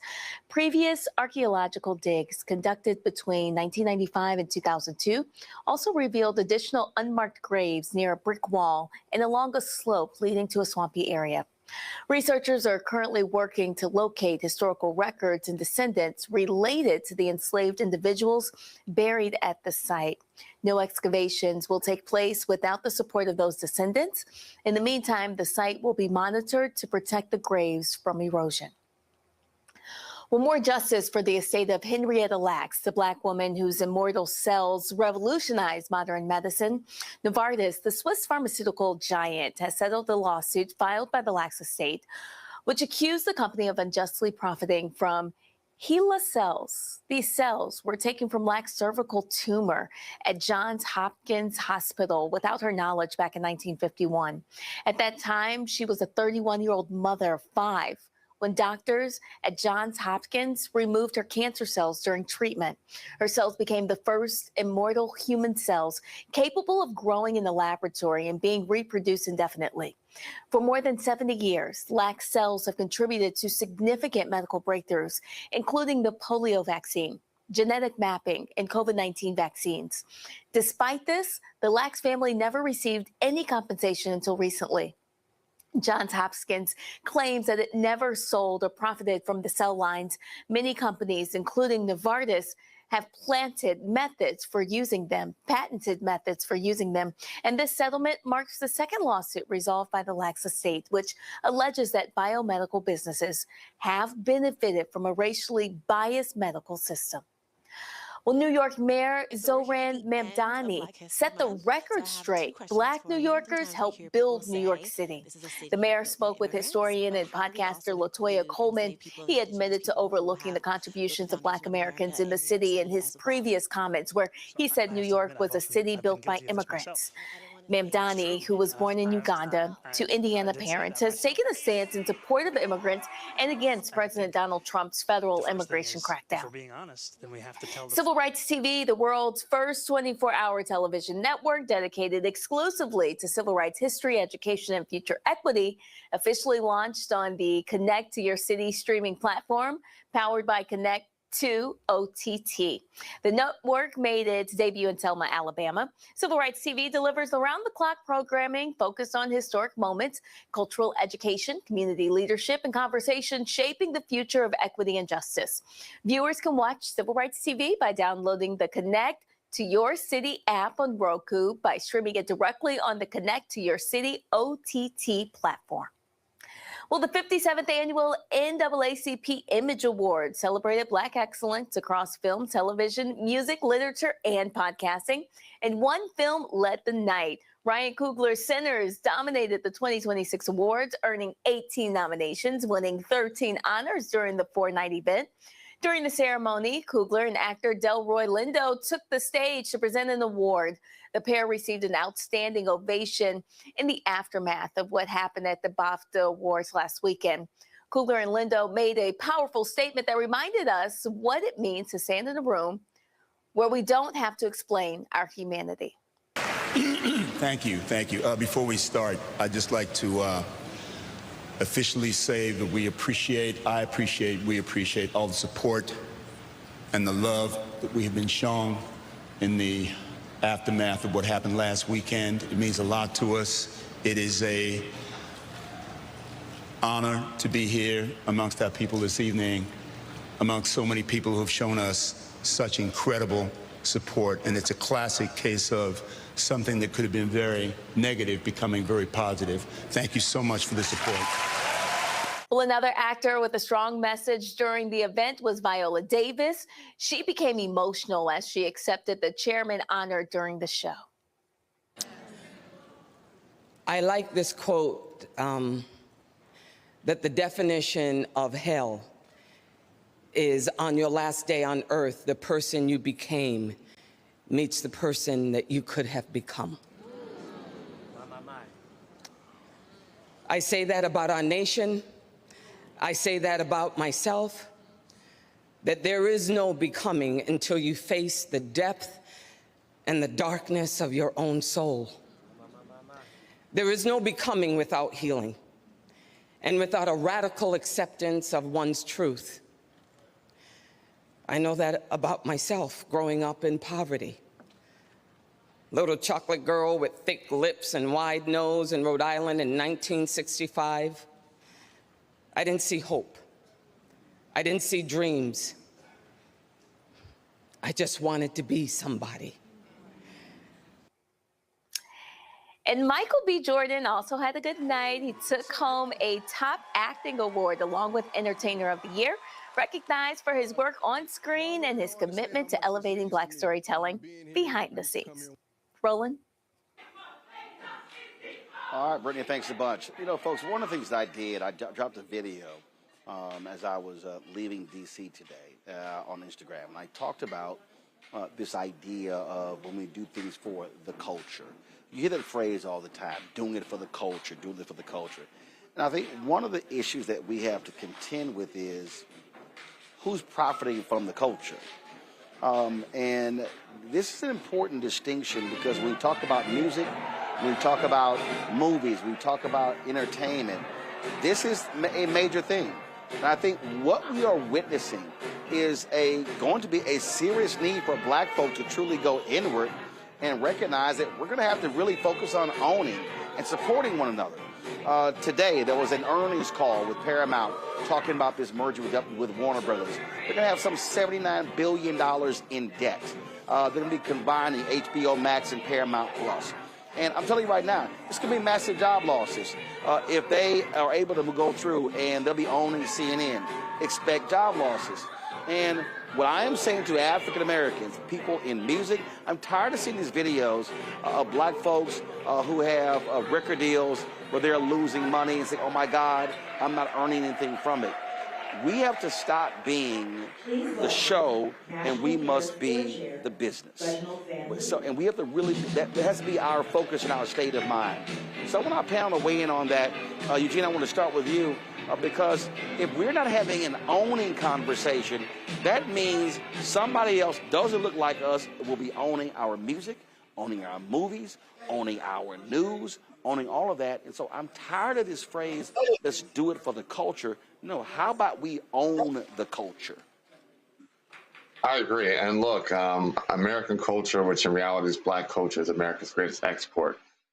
We have to own the culture. We have to own the means of production, especially in an era where you have unfettered access to platforming, right? You have unfettered access. Artists right now can go to DistroKid, CD Baby, and upload a whole complete album. A movie maker can go and fully distribute their movie on numerous amounts of platforms, if not even create their own platform. I just, a couple minutes ago tweeted out that, there's something going to be happening on another network. And I said that needs to happen on a black-owned network, whether it's here, whether it's one of the other networks, but it needs that moment that's going to needs to happen somewhere black-owned because it's black-centered, that was driven by a black-focused audience, and there's money's going to be made on it. That should be made by a black-owned network. And so I agree with you 100%. Doing it for the culture feels good, but doing it for the pockets and doing it for the business that actually benefits the culture will actually sustain, the community going forward.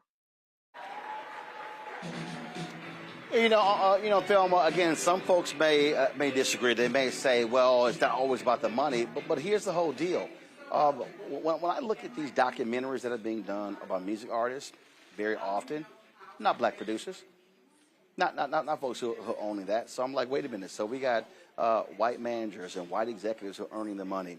I made a point that I said, people want to understand how this works. Just simply go to Deadline.com, go to THR.com, Variety.com, TheWrap.com. When you look at who gets hired, who the executives being hired, very few looks like us. The people who are making, David Zaslav is CEO of Warner Discovery. He's going to walk away with $700 million in this merger. You know what? It's going to be a lot of other people making tons of money, don't look like us. And this is what I'm saying. There are people who don't look like us who are sending their kid and their grandkids to college on the money that black folks generated for him. I love Prince, and people wanted to sample his music, and he said, if you don't own your masters, you can't sample my music. He said, because I'm not sending somebody else's kids to college. Business has become one of the most exciting ventures in my practice. I intentionally created BYOB, which is Build Your Own Business, which is to empower minorities in knowing every aspect of the building blocks, the foundation, the structure, because oftentimes that's where the rubber meets the road with a lot of minorities, especially African Americans, is not properly structuring and protecting your business. Right now, I am seeing an influx in creators, their brands being stolen through intellectual property. But for if you would have taken that money and invested in protecting your brand, you would not have to now come back and undo it because your common law rights. You wouldn't have had that issue if you would have done it up front. The biggest problem I see with us is not investing up front into your business in order for you to go out and put everything in order. We are needed. We know we got the sauce, but how we going to continue to put out the recipes if our structure is not properly sound? So the thing that I see as not only a lawyer, but as an entrepreneur and a two-time inventor is that fear. Why are you afraid? They want you to be afraid, and they want you not to collaborate with each other so that you all can get to the top, even if you're in different industries. So the time is now. When we saw this, I saw this coming 4 years ago during the pandemic. I said there's going to be a reckoning where African Americans who have the ability to be innovative and be useful to creating their own business. But if you stay in a position long enough, you're going to miss your blessing, and you're going to show your level of disobedience to where then you're going to have to come back and start completely over, and it's going to be harder. So when time says to start, it's to start and to do it right. Congo. We just have to ask the question. I mean, when are we finally going to learn the lesson? We're sitting here on a platform right now, Roland, and looking at what you built, almost 2 million followers, right? When you look at what Kugler and Michael B. Jordan, they've been doing this together forever, and look where they've been able to reach. We just saw the story earlier over the weekend about the family of Isaac Hayes, suing the Trump administration, saying, hey, stop using our music. And, Isaac Hayes III always coming on here talking about fan base and the like. When it comes down to it, we, as Les Brown said, you either expand or you are expendable. We know if all of these mergers, like you talked about, there's going to be layoffs coming. We know that when the Ellisons take over these other Hollywood studios and the like, it's going to be less opportunities for us. But as Eugene was saying, we can make movies on our iPhone. Like, we have the music. I load up my albums through CD Baby all the time. And we have been through this at various moments in history. And this is nothing new. It's just new technology, new language, but it's the same thing. Expand or become expendable. And if we don't understand it right now, to start building and building together, just look at everything you're doing as it relates to honoring the Reverend Jesse Jackson. So it's also important to know that nobody's going to honor our people like us. And if we wait for these guys to lay us off, if we wait for these guys to shut down our TV shows or shut down our albums or whatever, knowing that we have the ability all along to create and build on our own, then we deserve what we have coming. We have to learn the lessons from history. We have to listen to Roland, who's always talking about stop focusing on the show and focus on the business. I will say it's now or never, but we've been here before, and we will be here again if we don't learn this lesson right now.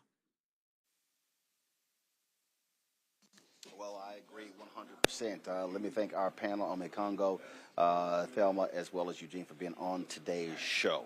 All right, folks, as we speak right now, Reverend Al Sharpton is giving the prayer here at the Susan Taylor National Cares Mentoring Gala. So here's what we're going to do. I need to reposition. For some reason, their live stream has not started. I have no idea what's going on, so we're going to call an audible. So what we're going to do is, right now, we're going to go to a commercial break. We come back, we're going to play the speech of the new president, another African-American who's head of the United States Steelworkers. So we're going to play her speech when you come back. So let's go to commercial break. We'll be right back. Roland Martin Unfocused on the Black Star Network. With medicine and science under attack, I want to keep you and your family informed and healthy. I'm Dr. Ebony Hilton, and I knew at the age of 8 that I wanted to be a doctor. So I studied hard and became the first African-American female anesthesiologist hired at the Medical University of South Carolina since its opening in 1824. And I always say I was made into a doctor, but I was born to be a mom. And as a new mom, wife, sister, daughter, and friend, I understand how frightening a medical crisis can be. I care for individuals on some of the worst days of their lives, and it's my mission to provide you with a safe space to gain clarity on issues affecting your mind, body, and soul. I recognize that there are health disparities, particularly as it pertains to race, and I want to help bridge the gap between you and your healthcare providers. Join me every Thursday for Second Opinion on the Black Star Network, where each week I'll invite experts from various medical fields to share the latest health news. We'll discuss topics such as the vaccine debate, mental and health, medical bias, infertility, menopause, andropause, nutrition, and aging. Together with my medical colleagues, we aim to provide you with a second opinion.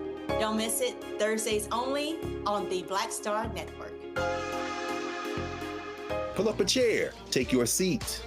The Black Tape with me, Dr. Greg Carr, here on the Black Star Network. Every week, we'll take a deeper dive into the world we're living in. Join the conversation only on the Black Star Network. They said the quiet part out loud. Black votes are a threat, so they erased them. After the Supreme Court gutted the Voting Rights Act in 2013, Republican legislatures moved fast. New voter ID laws, polling place shutdowns, purges of black voters from the rolls. Trump's Justice Department didn't stop it, they joined in. In 2018, his DOJ backed Ohio's voter purge system, a scheme that disproportionately erased black voters. Their goal, erase black votes and political power. Yeah, that happened. These are the kinds of stories that we cover every day on Roland Martin Unfiltered. Subscribe on YouTube and download the Black Star Network app. Support fact-based independent journalism that centers African Americans and the issues that matter to our community.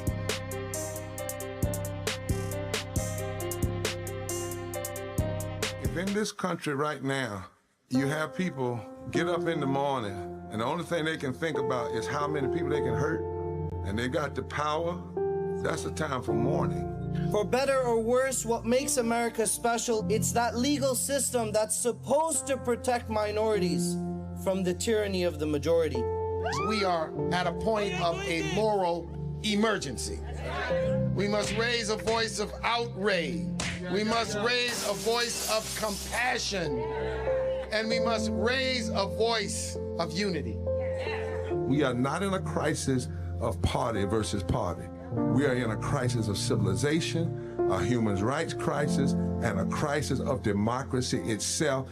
And guess what? You've been chosen to make sure that those that would destroy, those that would hate, don't have the final say, and they don't ultimately win. I'm Mark Morial, President and CEO of the National Urban League, and I'm watching the Black Star Network.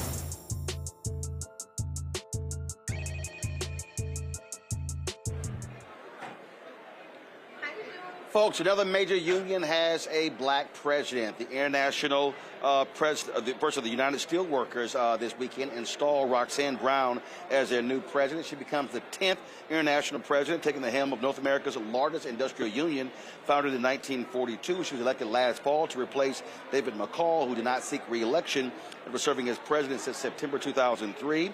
She is the first woman and the first person of color to lead the Steelworkers Union. She was born in Kingston, Jamaica, raised in White Plains, New York. She has served as the union's international vice president since 2019, advocating for working families on issues including health care, manufacturing, retirement, security, trade, and workplace safety. This is some of what she said after taking the oath of office.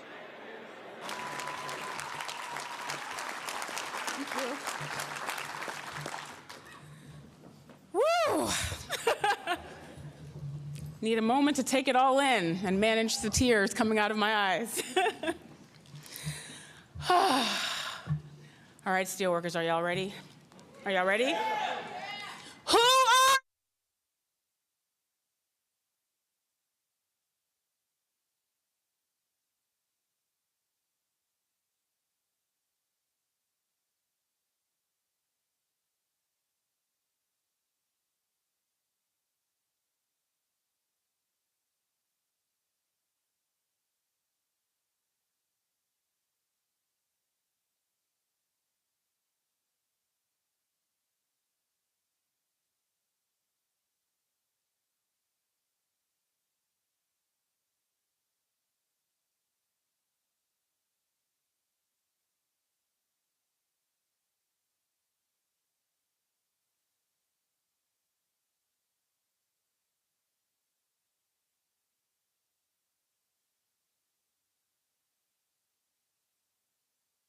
Roberts, and our own President Emeritus, David McCall, for their heartfelt words this morning.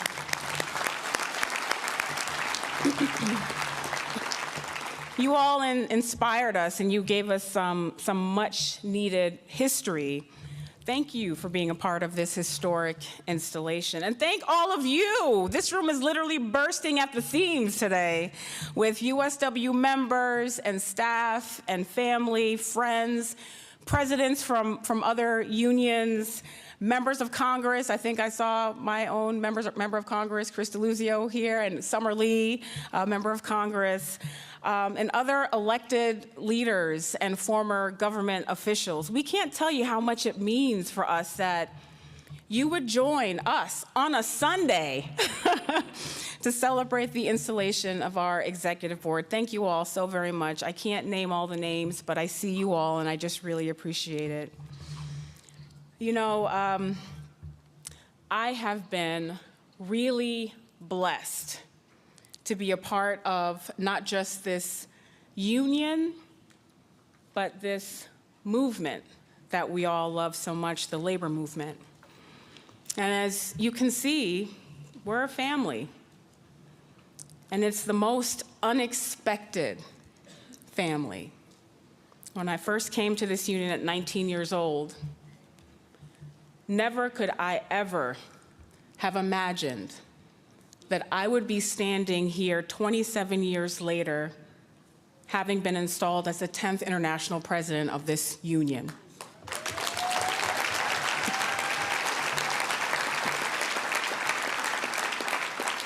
It's been quite the journey, but it's been an incredible one because I haven't been alone. A lot of the folks that have been on that journey with me are on this stage, the incredible team that makes up the leadership of this union, and the incredible people who are in this office, audience, so many of you. To my family, I kept telling everybody that the Jamaicans were going to descend on Pittsburgh this weekend from New York, Philly, DC, and Canada. So if there's a smell of jerk chicken or curry chicken in the air, it's just us, don't worry about it. So Jamaican Massive, this is your time. I've been telling them to be demure. Now you can be loud. Jamaican Massive, give it up one time.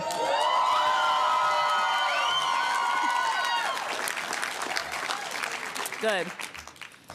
I'm a product of a proud lineage. I emigrated to the United States at 2 years old from Kingston, Jamaica. Myself and the loud crew of folks you just heard, my mom, my grandma, brother, sister, aunts, uncle, cousins, and nieces represent the fruits of the tree that was my great-grandma Edna.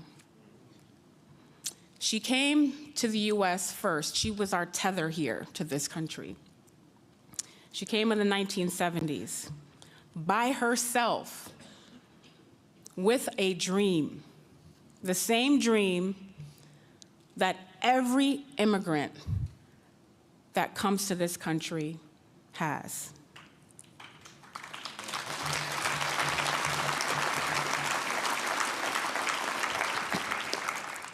Opportunity, hope, success, not just for herself, but for her children and grandchildren, her future. We all, my family and I, we stand on her shoulders.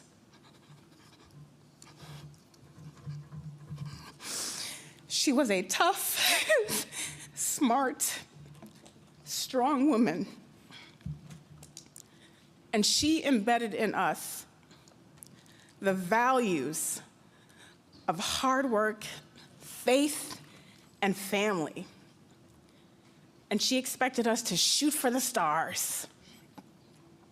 I look at my family today, all of us, and I know that we are quite literally her wildest dreams.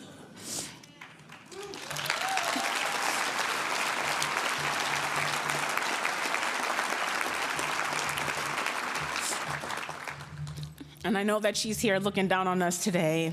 So thank you, family, for coming from far and wide to be with us today. I love you all so deeply, and I appreciate your support.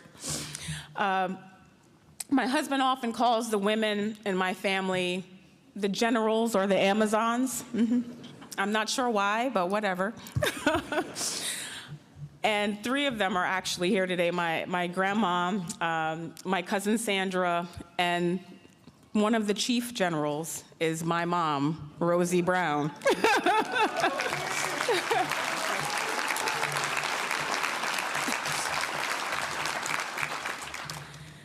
Ma, there are not enough words in the human dictionary to describe what you mean to me. Your road as a single mom was not easy. Working 2 jobs, 80 hours a week as a critical care nurse. But watching you taught me everything I needed to know about hard work, about never giving up, and about grit. If you looked in the dictionary and you looked up the word grit, you would see a picture of my mom. You would.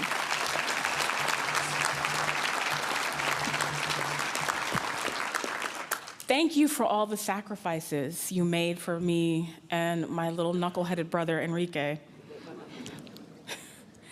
And for always pushing me to be my best me, even during the teenage years when I really didn't want to be pushed. I wasn't about being pushed as a teenager. Thank you for pushing me. I love you. Thank you for being my prayer warrior and the wind at my back. I love you.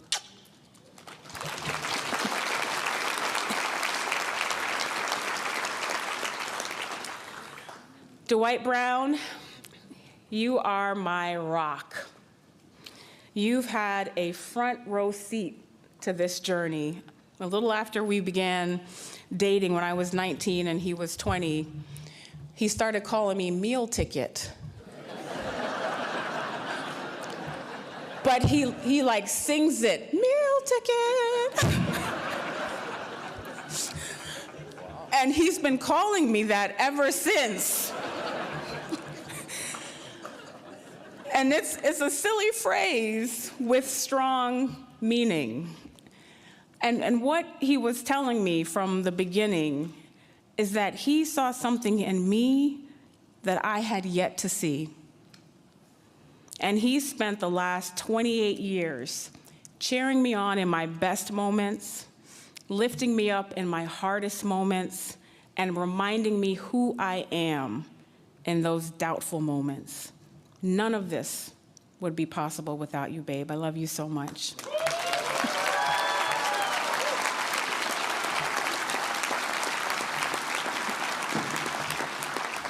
Eden Rose, my moon and my stars. Steelworkers know how much I love me some Eden Rose. When I first told her about becoming president, she said, "Great, now I'm gonna be even more popular." Eden, you are the most courageous person I know. Mommy loves you more than you can possibly imagine. I do this work for our members, but I also do it for you, baby girl.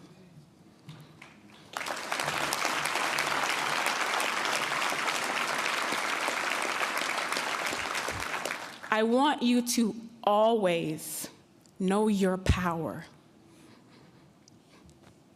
Don't cry, you're gonna make mommy cry. To always show up as your authentic self. And to know that there is no ceiling, baby girl, because mommy just shattered a huge hole in that ceiling for you, your cousins, and your god sisters.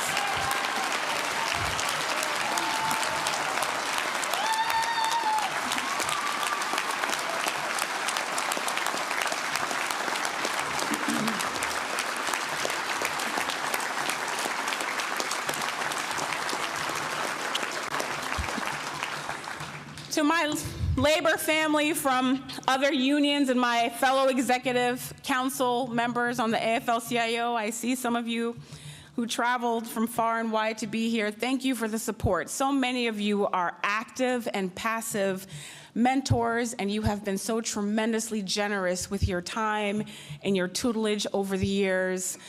You know, the solidarity that we have in this movement is so powerful, and President Schuler talked about it earlier. We are nothing without our solidarity, so thank you so much to all of you. Where are my women of steel? Isn't it fitting that today, on the first day of Women's History Month, that we make some history, right? Right? To all the sisters who added your own cracks and holes to that glass ceiling at your locals or as staff, as leaders here in this union, thank you. Give yourselves a round of applause.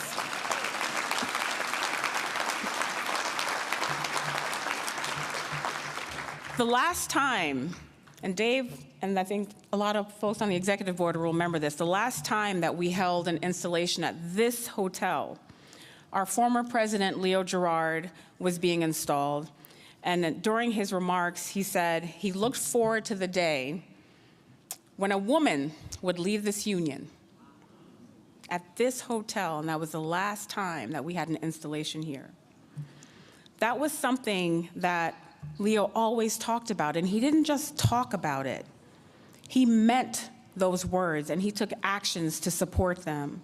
During his presidency, more women stepped into leadership positions at the staff level, and under his leadership, the union appointed its first woman, Carol Landry, to our executive board as vice president at large, the position I was proud to carry on after her retirement and that Vice President Amber Miller now carries today.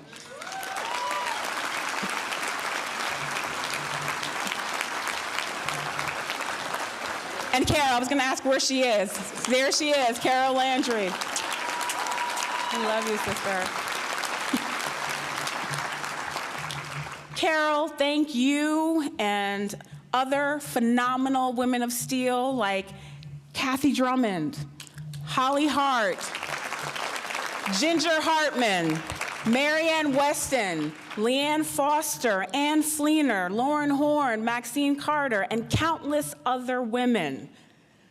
There have been so many that I honestly can't name them all, but thank you all for blazing the path for generations of women of steel to follow, and for showing us that leadership at all levels of this union is possible. Right, sisters?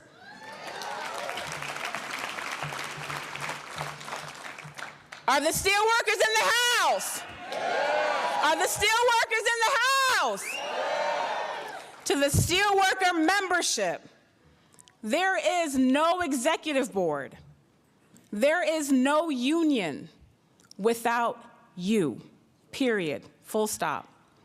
You are the backbone and lifeblood of this institution. To have the opportunity to serve you in this way is one of the greatest honors of my life. Standing in the trenches, shoulder to shoulder, back to back with all of you is one of my favorite places to be, because we're scrappy. We've spent a lot of time winning some big victories and fighting some major fights together over the last couple of decades. All of those efforts have been around what unites us. We're all connected to this union because we share the same set of values, the same goals. We want to build power for workers. We want a voice on the job. We want to make a good living. We want to come home safely to our families at the end of a shift. We don't want to break the bank going to the ER or the doctor. We want a good and stable future for our kids and our grandkids. And after our years of toil, we want to retire in dignity. These are the things we fight for. There's a lot of noise right now in the ether. a lot of distraction, distracting us from the things that unite us, the ties that bind us as a labor organization. Do not get distracted by the noise. Do not get distracted by the noise. Focus on the values, the things we fight for at the bargaining table, in the halls of Congress, in Ottawa, and in state houses and provincial governments across our two countries.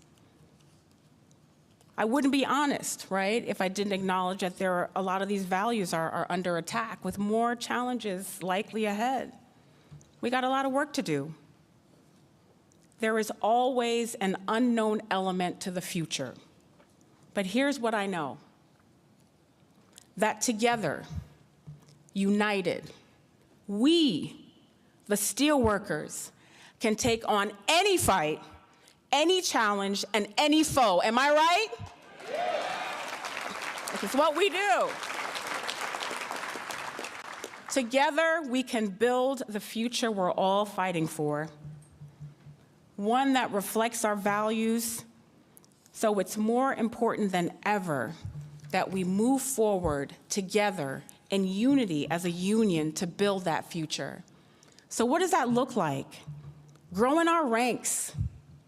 Organizing is power. We're at a time when 70% of Americans support unions. Let's go get those workers and bring them into our ranks, right?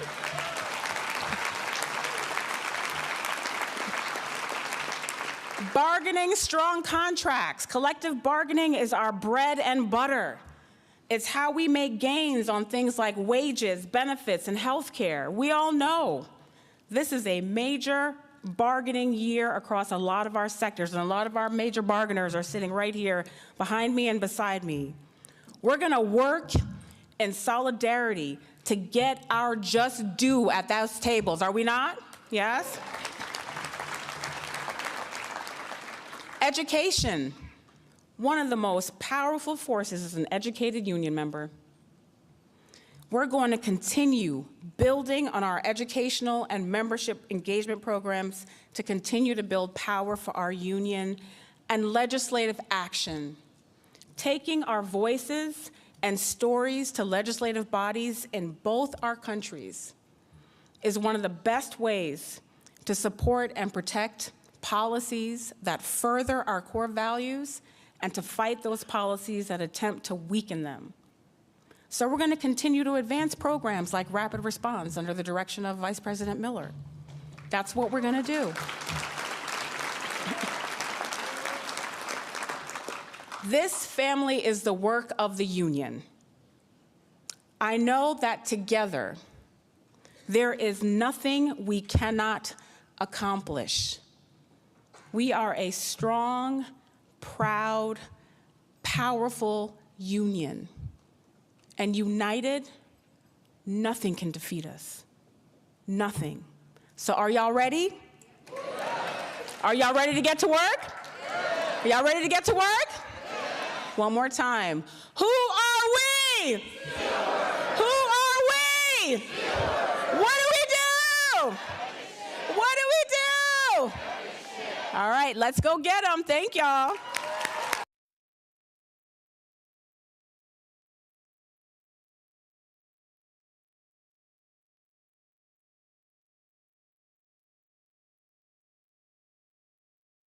With medicine and science under attack, I want to keep you and your family informed and healthy. I'm Dr. Ebony Hilton, and I knew at the age of 8 that I wanted to be a doctor. So I studied hard and became the first African-American female anesthesiologist hired at the Medical University of South Carolina since its opening in 1824. And I always say I was made into a doctor, but I was born to be a mom.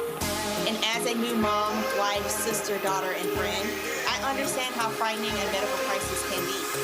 I care for individuals on some of the worst days of their lives, and it's my mission to provide you with a safe space to gain clarity on issues affecting your mind, body, and soul.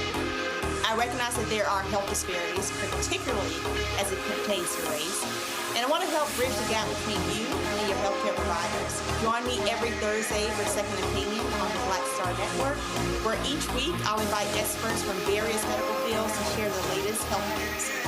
We'll discuss topics such as the vaccine debate, mental and sexual health, medical bias, infertility, menopause, andropause, nutrition, and aging. Together with my medical colleagues, we aim to provide you with a second opinion. Don't miss it, Thursdays only on the Black Star Network. I'm Brittany Noble, Midwest-born, HBCU educated with experience in newsrooms across the country. Well, I've teamed up with Roland Martin to bring to you The Breakdown. This isn't just news. It's our stories, our voice, our community. Join me for The Breakdown, Monday through Friday at midday, only on the Black Star Network.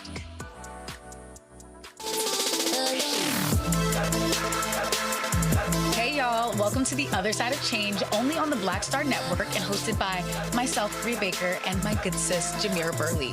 We are just two millennial women tackling everything at the intersection of politics, gender, and pop culture. And we don't just settle for commentary. This is about solution-driven dialogue to get us to the world as it could be and not just as it is. Watch us on the Black Star Network, so tune in to The Other Side of Change.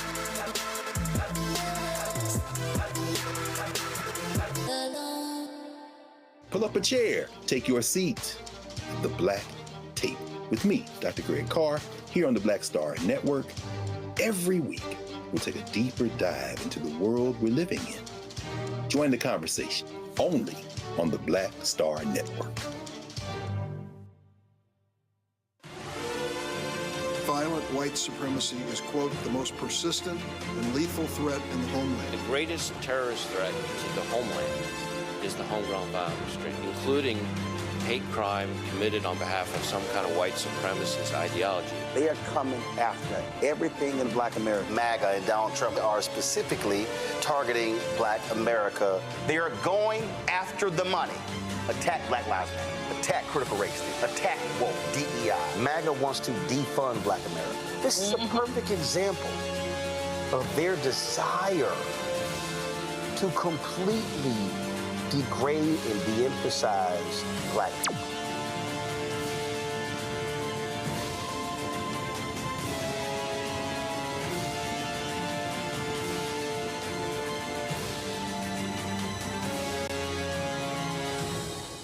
Hatred on the streets, a horrific scene, a white nationalist rally that descended into deadly violence.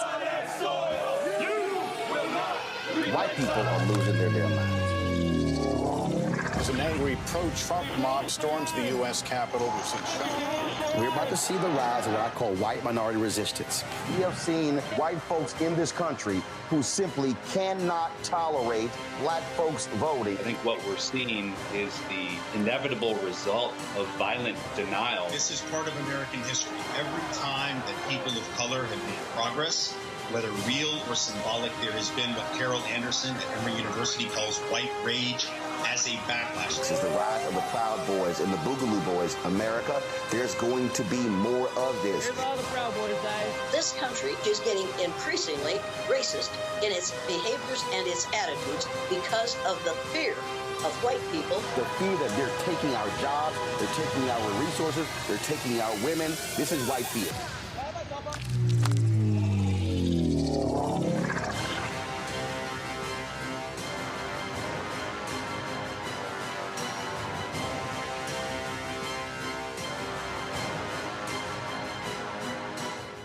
On a next, A Balanced Life with me, Dr. Jackie, a relationship that we have to have. We're often afraid of it and don't like to talk about it. That's right, we're talking about our relationship with money. And here's the thing, our relationship with money oftentimes determines whether we have it or not. Balancing your relationship with your pocketbook, that's next on A Balanced Life with me, Dr. Jackie, here at Black Star Network.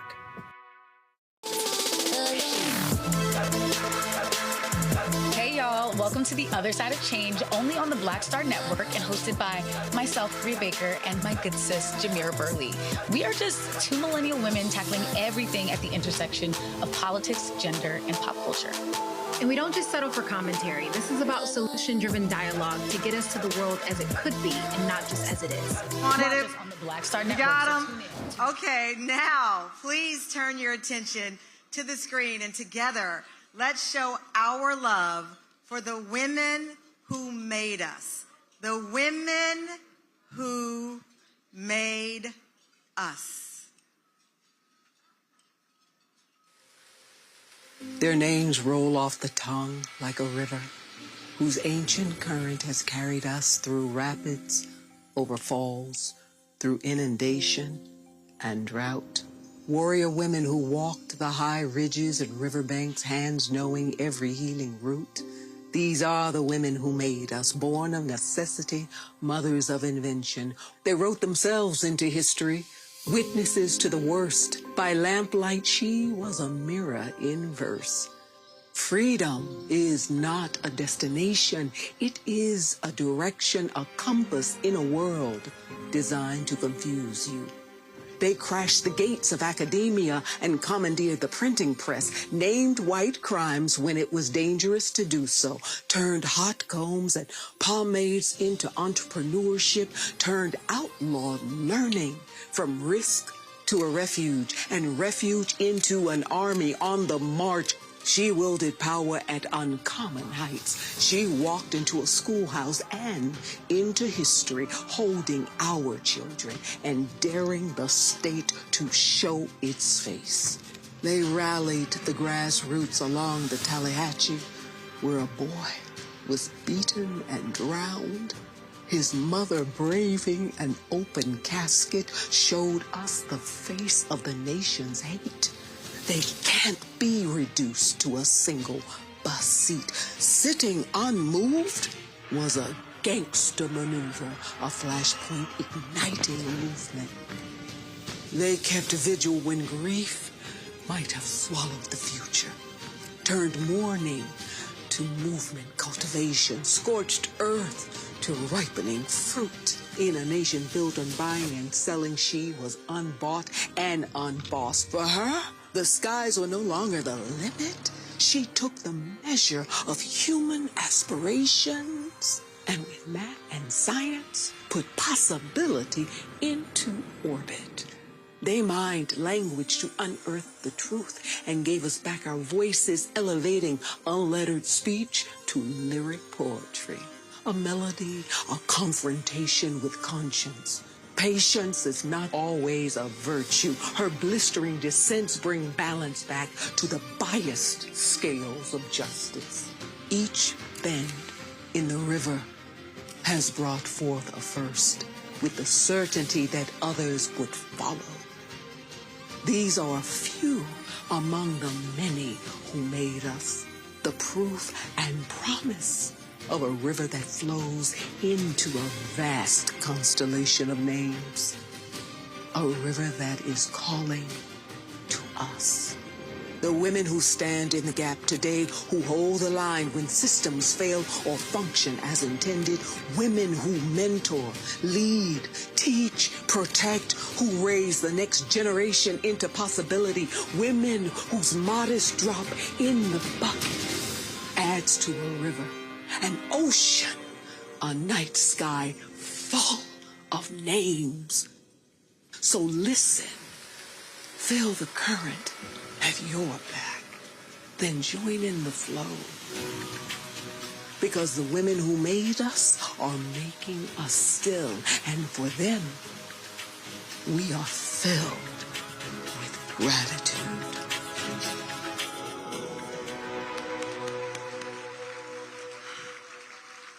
What a tribute to the history we must all hold dear. That, of course, that masterpiece was narrated by the incomparable Angela Bassett and written by Susan's beloved, the masterful Kefra Burns, and directed by the brilliant filmmaker Preston Miller. You all have to stand up and let us say thank you. Let us say thank you. Kafra, come on. Yes.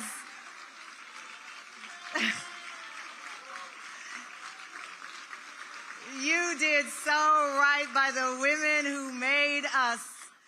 And to keep the love for our brothers going for a moment, put your hands together for National Care's Chief Programs and Partnership Officer, also known as the organization's Deacon of Defense, Stephen Powell.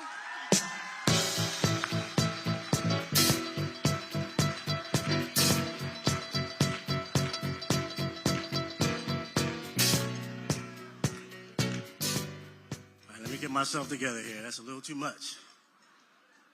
How are you beautiful people doing? Okay, I'm gonna try that one more time. How are you beautiful people doing? Awesome. So I want to thank my Heavenly Father for 2 decades, just about 2 decades of serving this organization. In my role, I get to oversee our group mentoring programs, the Rising, the HBCU Rising, and University for Parents, uniquely designed to support adults and teenagers. That work is undergirded by a healing framework called A New Way Forward. Some of those 60-member Brain Trust members who helped to create this protocol are here in this room tonight, so thank you for being here. What makes our work, yes, give them a round of applause. What makes our work so unique is that we take it to the young people in the community. We don't take them out of the community. And we could not do this work without our strong strategic partners, which are comprised of legacy organizations, corporate social responsibility groups, and other national organizations. And I just want to shout them out right now. The American Nurses Enterprise. Yes, the Association of Black Psychologists. Coca-Cola, FC Future Careers Academy. Delta Sigma Theta Sorority Incorporated. Jack and Jill of America. The Links Incorporated, the National Black Child Development Institute, the National Medical Association, Phi Beta Sigma Fraternity, FedEx, and Sephora. Now I need to do a little pulse check to see who's in the room, where my other Divine 9 folks are. I dressed this way on purpose. Alpha Phi Alpha, where are you? Okay. Where are my brothers from Kappa Alpha Psi? Okay. Omega Psi Phi, y'all in the building? Okay, okay. Iota Phi Theta. All right, maybe in the bathroom. Maybe in the bathroom. That's all right. Sororities. Alpha Kappa Alpha Sorority, you in the building? Okay, all right. All right. Zeta Phi Beta Sorority. What? Somebody's in here. Zeta Phi Beta Sorority. Stacy, where you at? Okay.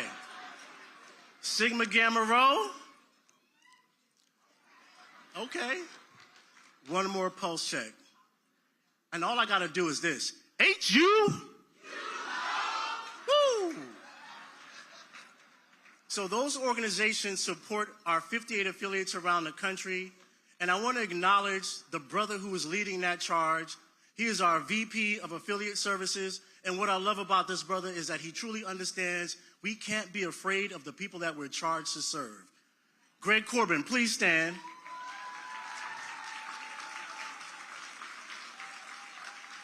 Thank you.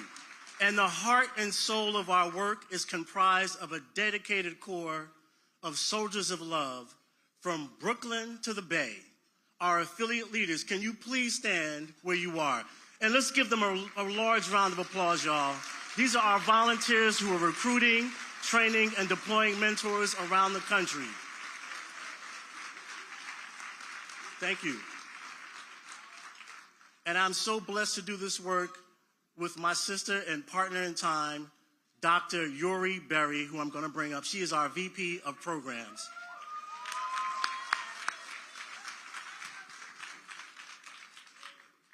Thank you, Stephen, and thank you to our visionary founder, Susan L. Taylor. To be a part, you can clap for that. To be part of a team dedicated to young people whom so many would write off is work that is so deep. I have spent years engaging and supporting young people across the world who are forced to come of age in extreme poverty, exposure to violence, who are invisible or seen only as problems to be solved.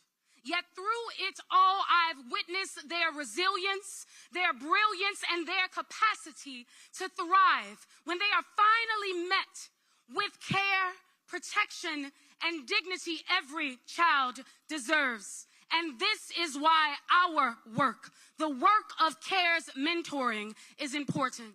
With your support, your continued support, CARES is able to reach multitudes of young people and families with interactive and transformative curriculum that is patient, understanding, and hopeful.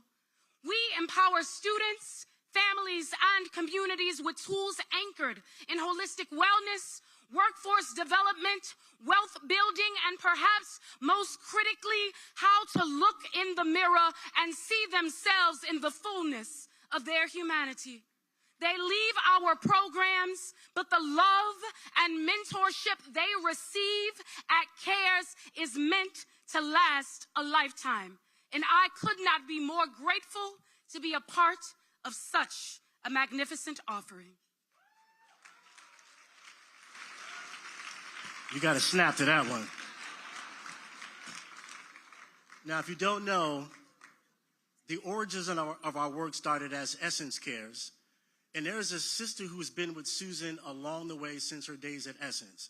She is an author, she's a journalist, she's a poet, she loves community, she loves to listen to our young people. I consider her my sister from a spiritual mister because I'm her brother from our mentoring mother. Her name is the incomparable Asha Bandalay.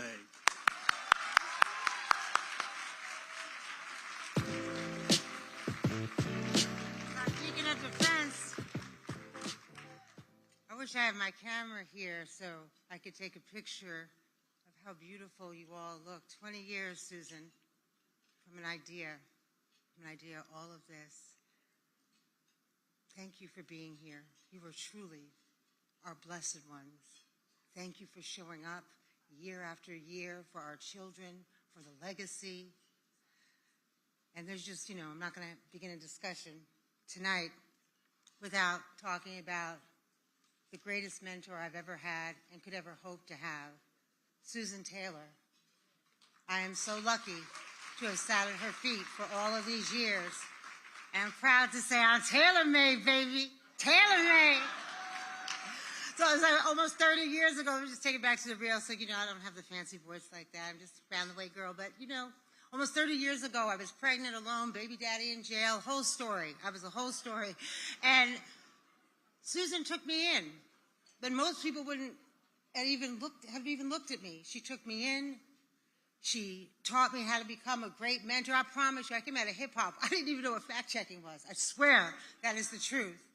And she taught me most of all to tell great stories for the multitudes, not for the few of us, but for the many. That was the charge at Essence, because we had to speak to 15-year-olds and 65-year-olds in the same story. You had to write a story that was compelling about childbearing to a woman who might be in menopause. That was the beauty of the training. Make it a big tent. Bring everybody in the room. That's what Susan Taylor does. That's what Susan Taylor does. And I'm looking at the big tent. But tonight, I want to tell you a story about Marche Bradley. She was part of our Rising program, which Stephen was just referring to. She joined it 4 years after Susan and I used to fly to Chicago every Friday morning. I mean, so much so like I knew the TSA people by name. But by then, Stephen had joined, and so I didn't get to meet Marche. But for years, I had been hearing about her, and everybody was saying just how incredible she was. And so I want to say, as we celebrate the women who made us, I want to say this as a mother. I want to say this as somebody who's been a youth organizer all of my life. I want to say that there are incredible women who made us, and we must remember them. But there's some pretty fly girls who make us, too. So give it up for the girls, man. Free the girls. Girls like my daughter, Lisa Rashid. Girls like them pretty ones out of Brooklyn and Queens tonight singing the national anthem. and girls like Marche. Over the years, one of our first facilitators, Dr. Simone Wilson, would tell me about Marche, keep me updated on her. Also, Principal Outlaw. Don't you love that name, Principal Outlaw? For a principal on top. This is fabulous. But they would tell me about Marche and her brilliance and her perseverance, and Marche, how she became, despite all these challenges, a principal scholar. And then, because of a partnership, as Stephen was talking about partnerships, that the brother who led Windy City Cares at the time, come on, LaKendrick, we see you. We see you. He brokered a partnership with Northrop Grumman, and that students from the school that they came from on the south side of Chicago could actually go and intern there. And Marche was like, engineering? Oh, well, why not? Because the Rising teaches us to be open, teaches us to try new things. Did not say why, but why not? Come on. And so she got there, and it was hard. All the other high school students, you know, had come from much more privileged backgrounds, educationally, economically. And just, you know, we live in such a bullying culture that if you can believe this, some adult who works there made fun of her for not having a computer. But that's not the story. You know what the story is? Dr. Simone Wilson was like, oh, yeah? And went out and bought her one out of her own money. She's like, you got one now, baby girl. You got one now. And I'll tell you what, she took that, and at the final robotics competition, guess who outperformed everybody? Everybody else is a little robot. Fell, it came apart. Not Miss Marche. It did its little thing. It did its little thing. But you know, like I do, in under-resourced communities, hard moments are often very frequent. And I was talking to Marche, I'm kind of shaking as I say this, and she told me that the day that she went for her interview to do her presentation to get the internship at Northrop Grumman, she was already feeling very shaky. She'd had a very difficult relationship with her family. And it was even harder because she had just found out that with her first boyfriend, and she was just 16, like my mother was once, she was pregnant. And she was even more isolated, even more ashamed. But she went anyway. And the school provided an escort to take her. And she went there and she rocked it out. This is the perseverance. And yes, she got that internship. Yes, Miss Marche, she got that internship. And then on the way home, the woman who escorted her had to stop at the store for a minute. Marche didn't feel well. And that was how she learned that she was miscarrying, and what she did by herself on an IKEA bathroom floor. But her story does not stop. This is what the Rising teaches us, to persevere, to fall 7 times, get up 8, to keep going when you gotta keep going, to never sit down, never fall back, never. Because we are that strong, because we come from that stuff. We're the people who were never supposed to survive, so what? Yes, Miss Marche kept going. And yes, she got a scholarship to the University of Arkansas at Pine Bluff. And no, she never told me she was food insecure. She didn't have to. Because if you ain't got no home, you ain't got no fridge. 25% of our children are hungry every day here in America, with more billionaires than any other nation on this earth. And no, she didn't have to tell me she was depressed. Did she, Monique Koofson? The rate of depressions for our girls specifically have spiraled. For black girls, I need to say this because it's going to take your breath away. Since 2001, the rate of death by suicide has risen 182%. It's hard to take that in, but it's worse to ignore it. It's worse to ignore it. I know some of the parents on the other side of that terrible story. But there's also, it's rising, which has been incredible. A number of children have talked about feeling very vulnerable because of depression. But I want to share something with you. I know Susan doesn't always like me to say this because you don't know if things are going to change, but we ain't never lost one baby on our watch, all right? Let me just add, not one. With everything that's going out, because we have an intervention that works. We have facilitators who are trained and loving. We're doing the only programming that's led by psychologists and trained mentors. It's the most incredible work, and really, it's the work we can all do because it's caring. It's reading, it's paying attention, it's listening. And so we took So your support, I want to just talk to some of the people like Grace in the room, like our friends at Coca-Cola, like AARP, like Dr. Bell and everybody at Casey. We were able to take kids who could never get out to a campus, you know, where Northrop Grumman was, and we could get them cars to get there safely. That's what you allow us to do, to give people an opportunity. And so from the development of our curriculum into the quality of the training, so you get leaders like Dr. Simone, who's going to take money out of her own pocket and buy a computer, and on the next day take money out and feed all the kids. And if you can look at and see the power of our soldiers of love, give them one more round. This life-giving stuff is not the outlier. It is the norm every day. This is the house that Susan Taylor built. A house of love that cannot and will not be broken. And Marche graduated top of her class in 2020 in the middle of a pandemic. And she got that scholarship to University of Arkansas at Pine Bluff. And she graduated.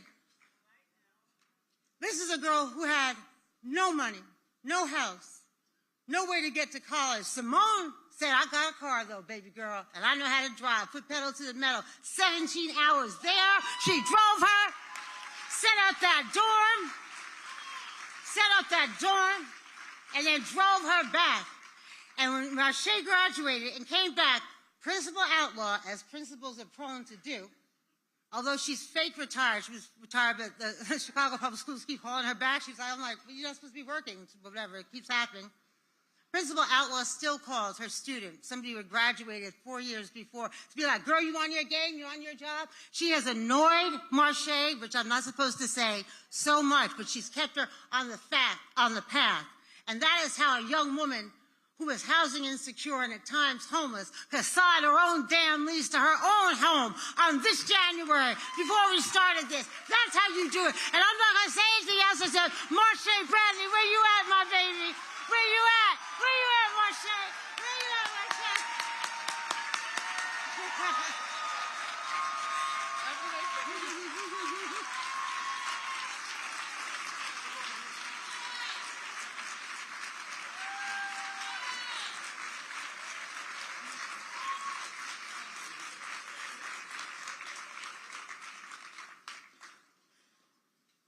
Thank you so much, Ms. Asha, and I want to give a huge shout out to Ms. Susan Taylor herself. Thank you so much for the opportunity. Thank you to everyone above all, and I want to thank Ms. Simone and Principal Outlaw the most. They are the women who made me, and I wish they could come out here and help me feel just a little less nervous.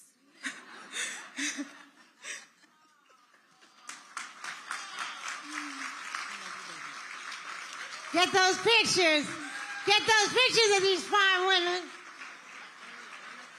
Get those pictures. Dr. Simone Wilson. Come on. Okay, yeah, let me get into it. My fault. Oh, I gotta put the mic down. You can't take me nowhere. Yeah. I want you to at least hear from them because, you know, our stage manager is going to get mad because I'm going to go overtime and stuff like that. So I'm not going to be the cause. Reggie, I'm not going to be the cause of the cost of overtime. Swear to God. Swear to God. But if you got to hear at least one thing, tell me one thing, Miss Simone, about the Rising that you want people to know, about National Cares, that you want people to you walk away with nothing else. What would be that one thing? You never show up to a crisis in crisis. And you always allow the ancestors to push you forward, to give back to our children. Thank you, baby. Ramona? Yes, Asha. Okay, well, I'd be quoting Ramona, so you got to quote her too. She'd have a quote, the quotable outlaw. So CARES really provides access and opportunity to programs that are anchored in culture, like Marche has talked about, that are healing centered, like you've heard in her story. This Chico system that you see right here is it's a product of the Rising. The Rising has really poured into our babies and really ignited a passion in them, like you see in Marche, that provided her the comfort of confidence, the peace that comes from finding your sense of purpose. We are here to let you know that when you join the National Cares movement, love wins. And so please join. Please join. Yes, yes. Don't go anywhere. Oh, okay. Don't go anywhere. Okay. What happened? Okay. Oh, it's not in the program, and we have a very mean show caller. I will get in trouble. Please do not get me in trouble. But let her say, okay.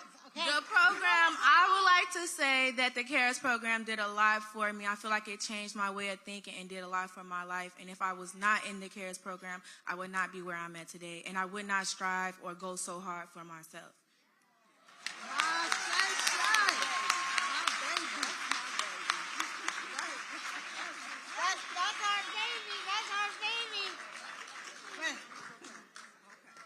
Let me ask one more extraordinary young woman to join us.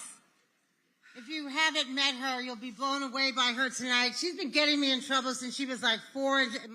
She and my daughter used to play in Miss Taylor's office, and then I got blamed. It wasn't my fault. They didn't listen to me. But I'm speaking about none other than the beautiful, the brilliant, the activist, the strong Amina S. King, Susan's granddaughter.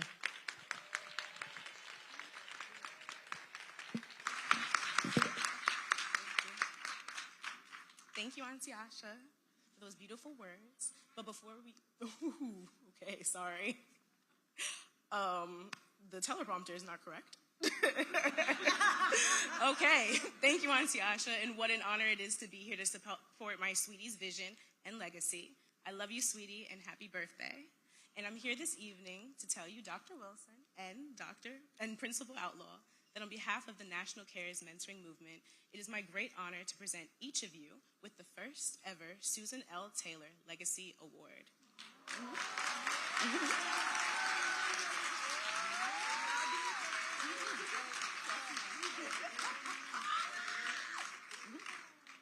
Surprise!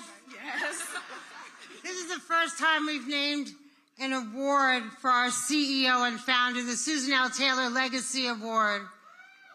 Be Dr. Simone Wilson. Be Principal Ramona Outlaw. Be Marche Bradley. Be Susan Taylor. Be great. Don't be good.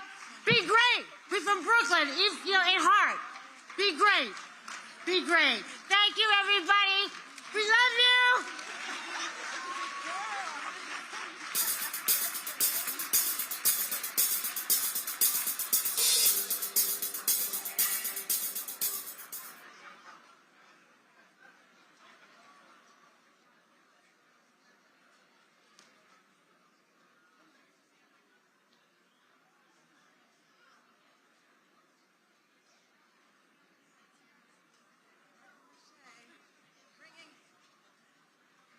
Can we please stand up for Marche? Give Marche love. This is not a story. This is a woman built by CARES. Congratulations. And for the rest of the world's existence, you will be the first honored under Susan L. Taylor's name. Congratulations. Thank you. And like every young person under a certain age, she said, "Can I get a selfie?" Really? I'm sorry. Marche's big ask was, "Can I get a selfie?" My family will be super happy. Her family will be super happy if she gets a selfie. So what we're going to do is do a family selfie. Stand on up. Who can do it? Who's got the, come on.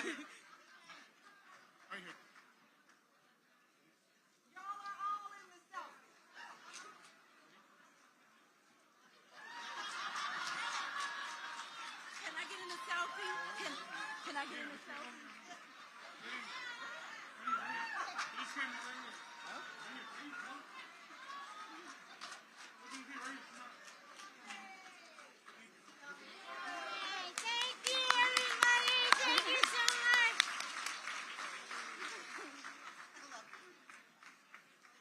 There you have it. It all comes down to one selfie. What an example we have seen set today, Principal Outlaw, Dr. Simone. It truly takes all of us, and that's what this occasion is about tonight. With the training and support that CARES made possible, this is what happens. Lives are nourished and lives are transformed.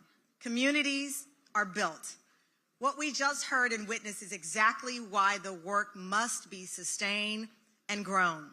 And to help us do that, please welcome our friend, Master Fundraiser, unlock your phones. And tonight, Master Referee. I'll let him explain what that means. Ladies and gentlemen, please welcome Reggie Canal. Come on out, Reggie.